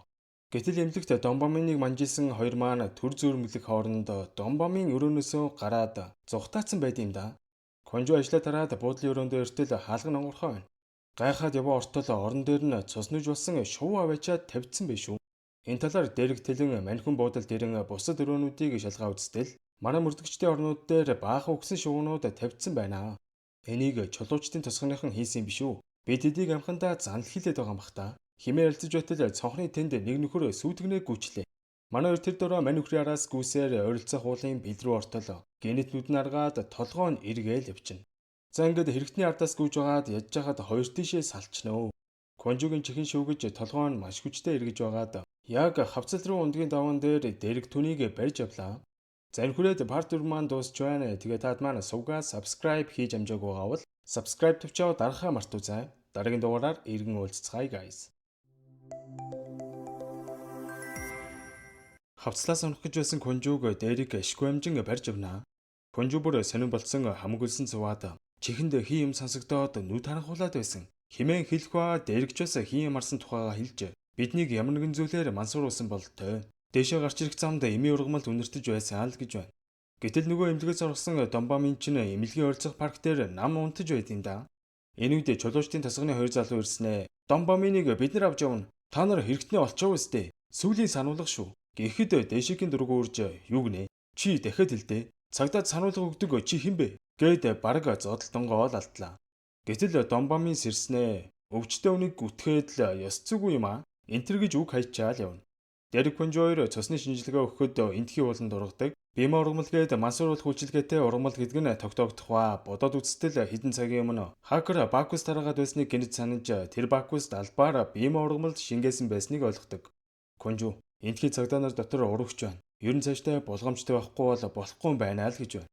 Маргааш нь бимаа цагдаагийн газрын дарга манай энтийг дуудаж уулзаад та хэд чинь яагаад байгаа юм бэ? Тэр мантай гэж итгээд хэрэгэ хүлээсэн байхад яагаад Домбаминыг гүтгээд байгаа? Бид нар та нартай чадхаар хамтарч ажилласан өөр яалах гэсэн гэд их л ууртай байна. Дэрэг бохимдож энэ арлыг чулуучдын тосгоныхон эзэгж байгааг мэднэ. Домбаминыг хамгаалсан гэд тэр үгэн юу өгнө гэж байна. Гэхэд цагдаагийн дарга за чи зүгээр байгаарай. Би чиний талаар сонссон. Чи Америкт байхдаа аюугаа гүтгсэн гэв үстэй. Ясмин дээр дүүгээ хүчинсэн үнэн чи өөрөө байсан гэж сонссон. Гэд аваа ичтیں۔ Бүхэл бүтэн цагдаагийн дарга хүн байж миний араар олсон мэдээлэл чинь ердөө л энэ үү? Болж байна. Ажил хүлээлц хүртэл энэ миний хэрэг гэдгийг анхаар. Хэмээн гараал явлаа. Дарга, дэрэг мөрдөгч маш аимшигтай хүчирхийллийг давж гарсан. Энэ бүхнийг та дараад байвал танай харал жинхнээсээ баларх байх шүү. Хэмээн Конжу хатуухан хэлээд гарна. Гэтэл дэрэг рүү Америк дахь дарган залгаад дэрэг буцаад ирээ яг одоо. Гэмт хэрэгтэн баригчаад байхад улаарлаа гэд маш их гомдол ирсэн. Чи эндээ хурд ир. Чи бол Америк цагдаа шүү. Гэд бахаар нь дэрэг уурлан би энэ хэргийн ард заавал гарнаа. Өөр ярих зүйл алга гээл таслалаа. Энэ үдээ шиг хурж ирээд чулуучдын тосгоны санхүүгийн баримтуудыг харуулах ба энэ нөхдүүд тосгоныхноороо чулуу урлал хийлгүүлж жилд хэдэн тэрбумаар нь олдог. Абас шашны өргөл барьцанд сард хэдэн зуун саяар нь олдгийн байна гэдгийг олж мэддэг. Энэ үе зуураа өрлөө бүр битүү дуудлага нэгэн зэрэг орж ирээд энд ингэж ийн тент тэгж ийн гэх мэтээр учир зүггүй баахан дуудлага өгөөл эхэлж байна. Бодвол чулуучдын тосгоныхон цагдаа нарыг залхаан цээрлүүлэх гэж байгаа нь энэ болтой. Бимаа цагдаагийн газрын дарга тэргүүн насны руу залгаад сайн байна уу настан? Танай чи хэргийг ямар тааж хаасан шүү. Ингээд танд өргөө болсон шүү. Гэхэд нөгөөх нь сайн байна. Гэхдээ чи марцсан бололтой. Би ашиг хонжоо арсан бол чамааг наад суудалч нь суулгахгүй л байсан. Энэгээрээ бид үрд гэр бүл гэдгийг бэлэгдэж байгаа юм шүү дээ. Гэд занал хийсэн маягтай үг сэлснэ нь цагдаагийн даргын зөв хүргээл явчихна. Энэ үед чой туслах бөөх нэрээ дагуулсаар Домбамины гэрт ирж ноён тон. Энэ таны маргааш орой Фижи явах тийз. Таныг явах хүртэл бид хоёр энд байж таныг харж чанднаа л гэж байна. Гэхдээ бөө бүсгийн байгаа байдлыг харахад Домбаминээс маш их айжуугаа нь илт байлаа. Нөхөртөө хандаж Домбамин яалтчгүй алуурч юм байна те. Чи мэдж байгаа үстэй. Зүг зүгээр хүн Фижи рүү явна гэж байхгүй штэ. Гэхэд нөхөр нь юу ч болсон бай маргааш орой хүртэл төвчгэд бидний ажил дууснаа л гэж байна. Сүмбиол охин маань хижээлээ тарж явж байтал булангаас өргөж авсан аав нь гарч ирсэн ээ. Яагаад уцаахгүй байгаа? Аав нь уучлах гуйх гээд залгаад байхад гэхэд манай охин миний биет гар хөрвөл шууд хүүхэд өгнө шүү гэсэн чинь нөгөөх нь тэглээгээд юу ч өөрчлөгдөхгүй. Би чиний аав шүү. Чи надаас зугтаж чадахгүй. Ойлгов уу? Чамгүйгээр аав нь их ганцаардаад байна. Гэж байх үед халамжийн төвийн нэг хүү гарч иртэл аав нь утахгүй эргээд ирнэ хүлээж угаарай. Гэд яваад өгдөм да. Хөрхи өхний траумаас сэтэрч сэтгэл санаа нь эвгүйтэй л явчихна. Дэрэг рүү залгсан боловч утсан авдгүй. За тэгэхээр нөгөө циркус период тоглоом дээр бухимдлаа гаргаж байтал циркчин нэг сайн өнөдрөөр орж ирээд ахын чам туслан энтергээд манай өхний толгойг эргүүлээл явчихна. Энэ үед хакер нэг шин зүйл олж мэдсэн байх ба циркус период тоглоомыг хийсэн үний мэдээллийг олж чаджээ. Данч харамсалтай нь 28 жилийн өмнө сургаггүй алга болж. За ингээд ээж рүү залган тодруулга автал талигач хүү маань наад арал дээр чинь байдаг баян айлд цагийн багшаар орсон юм. Тэгсэн наад газрын чинь цагтаа манай хүүг тэднийхээс үнэт идэл хулгайлаад зугтсан гэсэн. Тэр айлын үгэн бэрээ хөтлөн зодож ашиггүйч бас маш их зовоодаг байсан гэсэн. Манай хүү тэндээс зугтах гэж байхдаа тентхийн хүмүүст баригдаад их зодуулсан тухайга над руу яриад тэндээс хойш сургаггүй алга болсон гэсэн мэдээлэл өгдөг. Шимёнсок гэдэг энэ хүн нурууны өвчтөй байсан тухай олж мэдээд энэ хүн Домбамины 3 дахь дүр байж магадгүй гэсэн таамаг төрнө. Яг тэгэхээр тэр дүр нь гарч ирэхдээ байн хүзүүгээ дуургадаг гэдгийг Конжу анзаарч. Энэ үе тэргүүн настын дэшигтэй ганцаарчлан уулзаад заамаа энийг ав гэд юмхөр нь хартал 500 сая воны хадгаламжийн дэвтэр вэ шүү. Таны өглөгцөн таалагч вэ шүү. Оронд нь намайг хамгаална шүү. Гэхэд тэгнэ. Мэдээлэлээ сайн өгж байгаарай л гэж байна. Чой туслах ирснэ. Настан Шимонсогийн хөнөөж байх үед тэрийг харсан эмэгтэй байсан да. Америк цагдаа тэр эмэгтэй хүү гэдгийг олж мэдлээ. Гэхэд тэргүй настан бүр шок.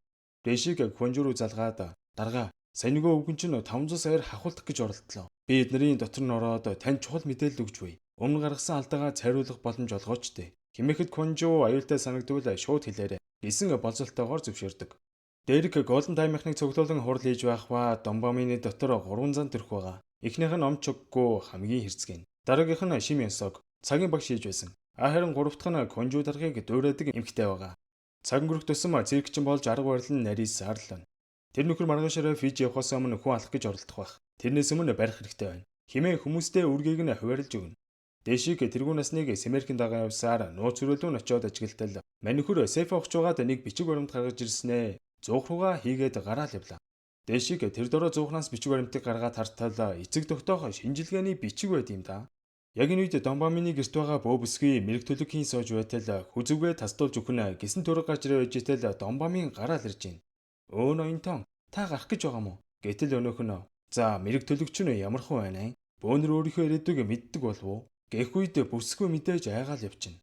Гэтэл нөгөө сүгшиг зэвсгээ гаргаж ирээд бөө бүсгүйг цохиод авч байна. Чамаас бөө бүсгүйн хүү гарч ирээд ээжийг аврах гэсэн ч хүүгэнчээс цохиод авлаа.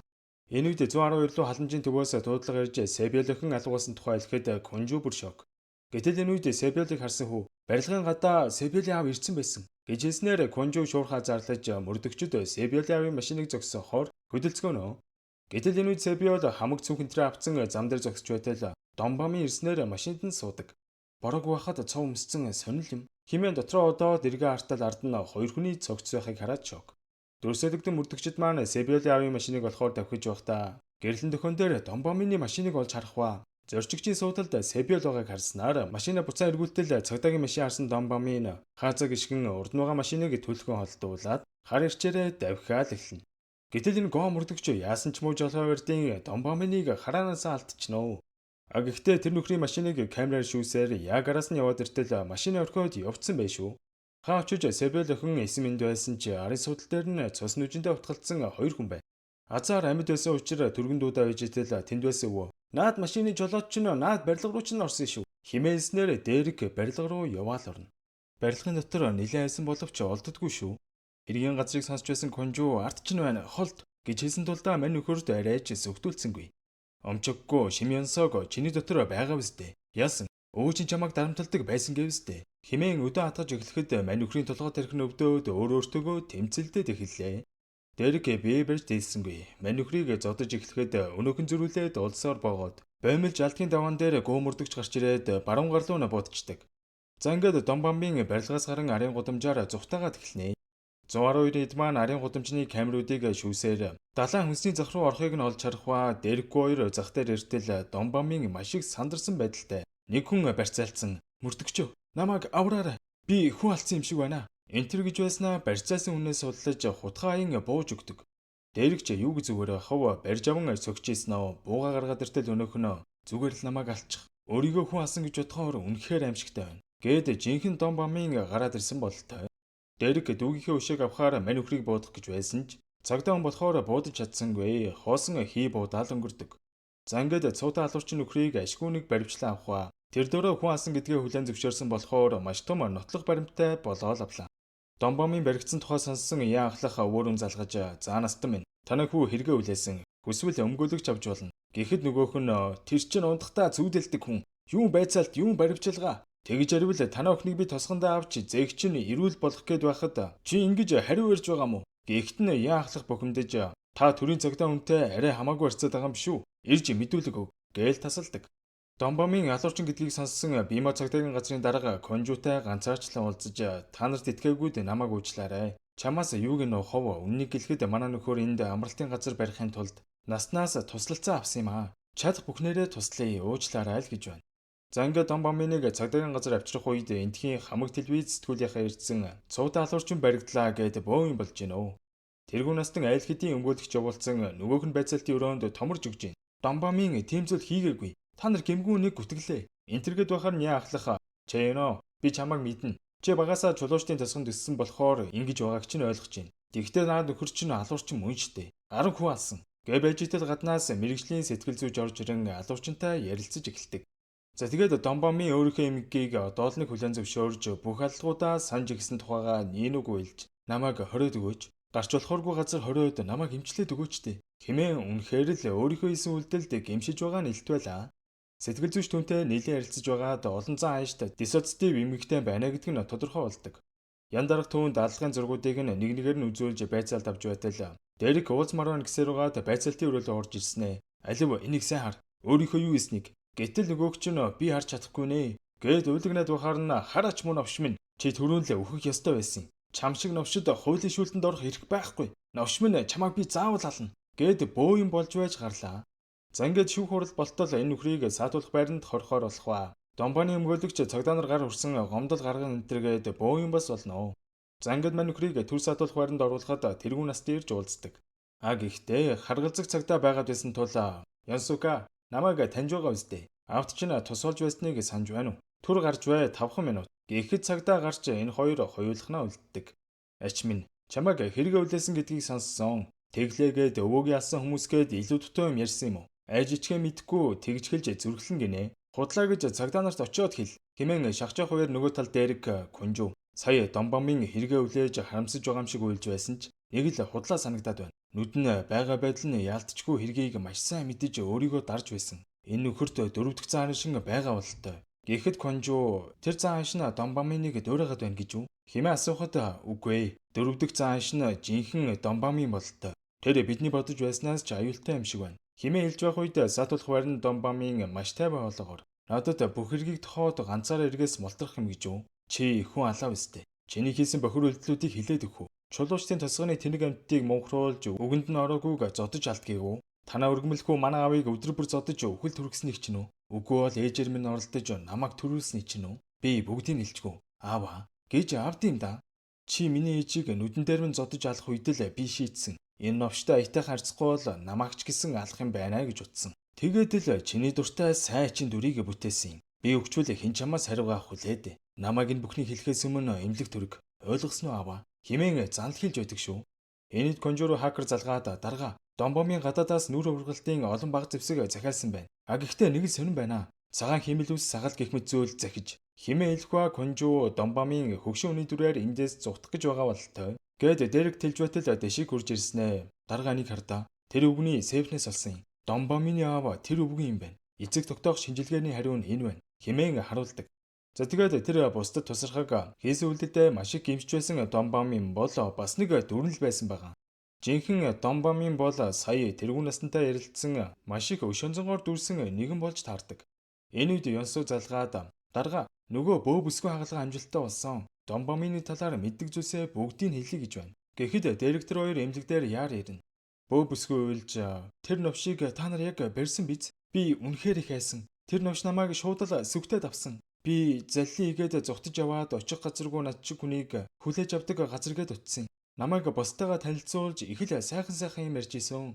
Сунaan чүнгээд хуурамч бурхан залж ядарсан зовсон хүмүүсийн сэтгэлээр тоглодог араатан байгаа юм. Хүмүүсийн өрөнгийг нэмэгдүүлж өгнө гэд булаадаг.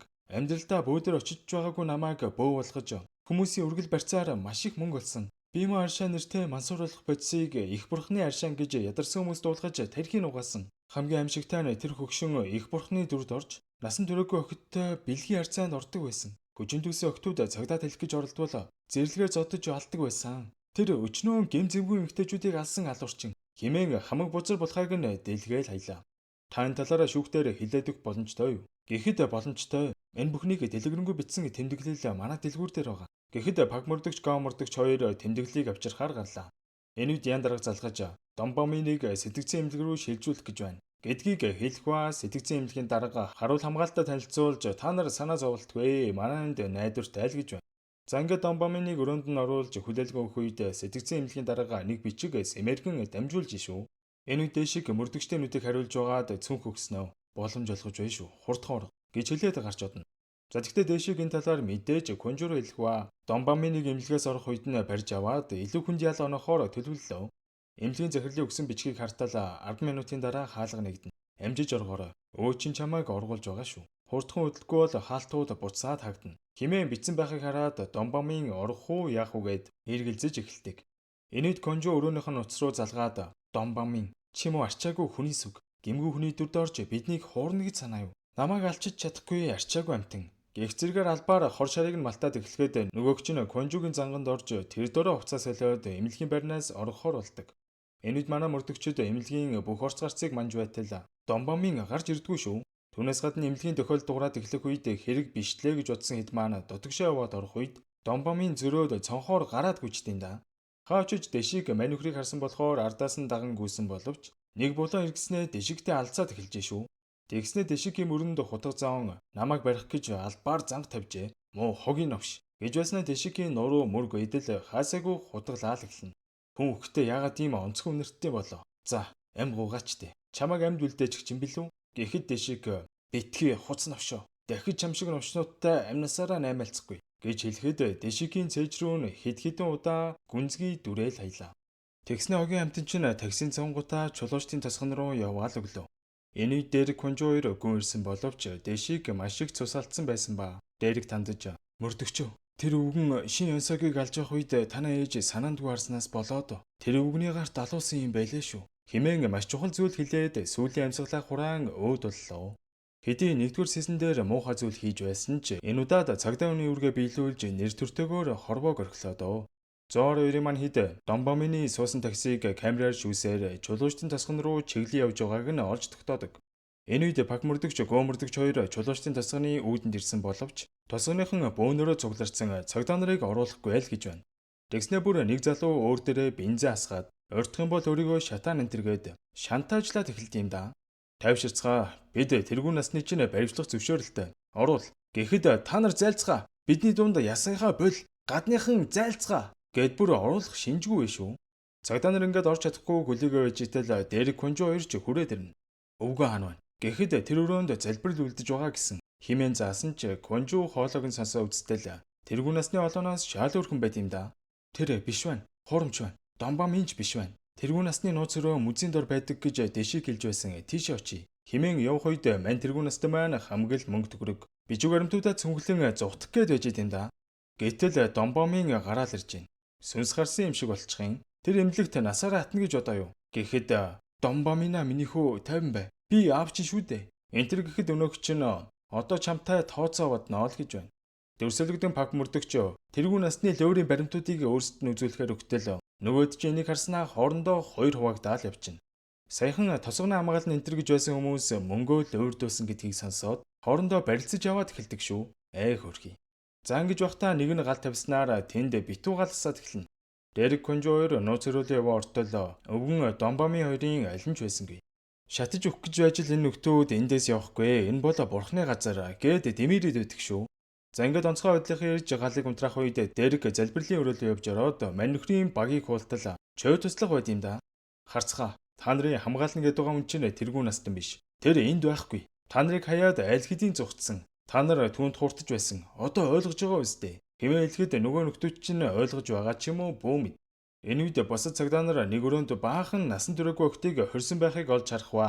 Энэ охтууд дунд яахлахын зай өхөнчөөс байх бөгөөд хөөрхий минь уйлдсан ээж гарч болохгүй гэсэн. Надаас болж ээж ингэж байгаа юм. Гэх нь өрөвдөлтэй. Манай мөрдөгчд маань хоёр-хоёроор хуваагдан хэрэгтнүүдийг хайж эхлэх ба эндхийн мөрдөгч хэлж байна. Энэхүү орхон аягцсан хүүхдийн сувлил байдгийн. Тийшээ явсан байж магадгүй. Гэхээр манай хоёр хүүхдийн сувллийн ойролцоо өртөл Конжууд багийнхан дурсамж орж ирэх ба Домбомын ягаад Конжуг дуурайгаад байдаг шалтгааныг олж мэдлээ. Конжу 12 доо автосалд ороод хараагаа алдах шахаад энэ сувлил хэвдэж байхдаа Домбоминтэй анх танилцж байж л дээ. За тэгээд эндхийн адсах шиг ааштай сувлагчаа сайн энэ хоёр ой дөндөр зүхтааж байснаа гинэт сандаг. За ингээд барилгын дотгошоо ороо явж байтал хоёр давхраас Домбомины хоолойг сонсдог. Гэтэл нөгөөгч нь өвөөгөө аавиш аавыгаа үлдсэн. Чи онцгойлон хүмүүсийг тамалдаг байсан. Энэ мөг гэрлийг нууцаар асаасан гээд миний ээжийн нурууг авах юмгүй ташуурдж байсан биз дээ. За ингээд насаараа нүгэл үлдэж олонх хаасан ганж донтой өвгөнгө нэгмсэн нөгөө ертөнц рүү явуулахаар хоолойг нь боомлаалах гэж байтал манай хоёр ороод ирнэ. Буудмаар байвал бууд.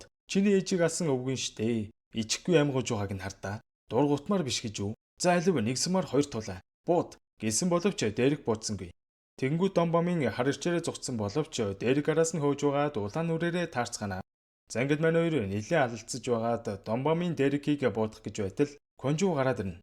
Би бүгдийг сансан. Чи бид хоёр энэ нэмлэгт хамт хэвтэж байгаад хамт цухтаасан. Гэхэд ашгүй нэг санав уу? Тийм ээ, хэцүү үед хамт байсан болохоор чамайг түшгэлж дотоод хүнтэй болсон бололтой. Гэд бахаар нь Конжо Домбамин чи тухайн үед аав ээжигээ өгүүлсэн жаахан хүү байсан штэ. Өөрийнхөө хэн гэдгийг санаад бууж өг. Гэх үед Домбамины доторх хүмүүс нь нэг нэгээрээ гарч ирэн өөртөө тэмцэлдэл эхэлж байна. Гэтэл энэ үед Дерек мань нөхрийг буудаад авнаа. Мо тэнэг новш. Угаасаа алчиж чадахгүй байж. Хууль миний талд байна. Гэд бахаар нь нууц камер харуулж энд бүгд бичигдсэн байгаа. Одоо чамд зүгтах гарц байхгүй новш минь. Энийг дүүгийнхээ төлөө. Гиснээ гар хөл рүү хидгэд буудаа наачтیں۔ Тийм ээ ал. Намайг алчих. Гэхэд Дерек би чамайг алахгүй. Чамайг тэгж жаргахгүй шүү. Насаараа шорондоо хатаж хийсэн үйлдэлдээ гимшиж амьдар. Химээлснээр сөүлд гарсан цуврал алхахын сэжигтэн Домбамин инхүү баригдаж цагдаа нар маань ашгүй нэг амьсгаа авахтайгаа л боллоо. Бима хотын цагдаагийн дарга онц хүнд цуврал алуурчин Бима арлаас баригдсан тухай олон нийтэд мэдээлж цаашид тэдний арал дээр хүүхдийн хүчирхийлэл бусдыг заллах гэмтэргүүдийг маш нухацтай мөрдөн байцаана гэдгээ амлаж байлаа. За ингээд Golden Time-ийн маань том иргэн ард гарч багаараа магшаарж идэнгээ сүүжүүн баг хамт олноороо сайхан өдрийн өнгөрөөлөө. Конжу далайн төрөлхийг харан талигааж канав мөрдөгчийг дурсаа зогсож байтал дээр гарч ирээд би маргааш явах гэж байгаа. Та байгаагүй бол бүх зүйл талаар өнгөрөх байсан. Та маш сайн цагдаа. Шилдэг хамтрагч байсан шүү. Гэхэд Конжу таач бас шилдэг хамтрагч байсан. Солонгост дахиж ирэхтэй хэлээрэ химэн хоёр тишээ салцгаана.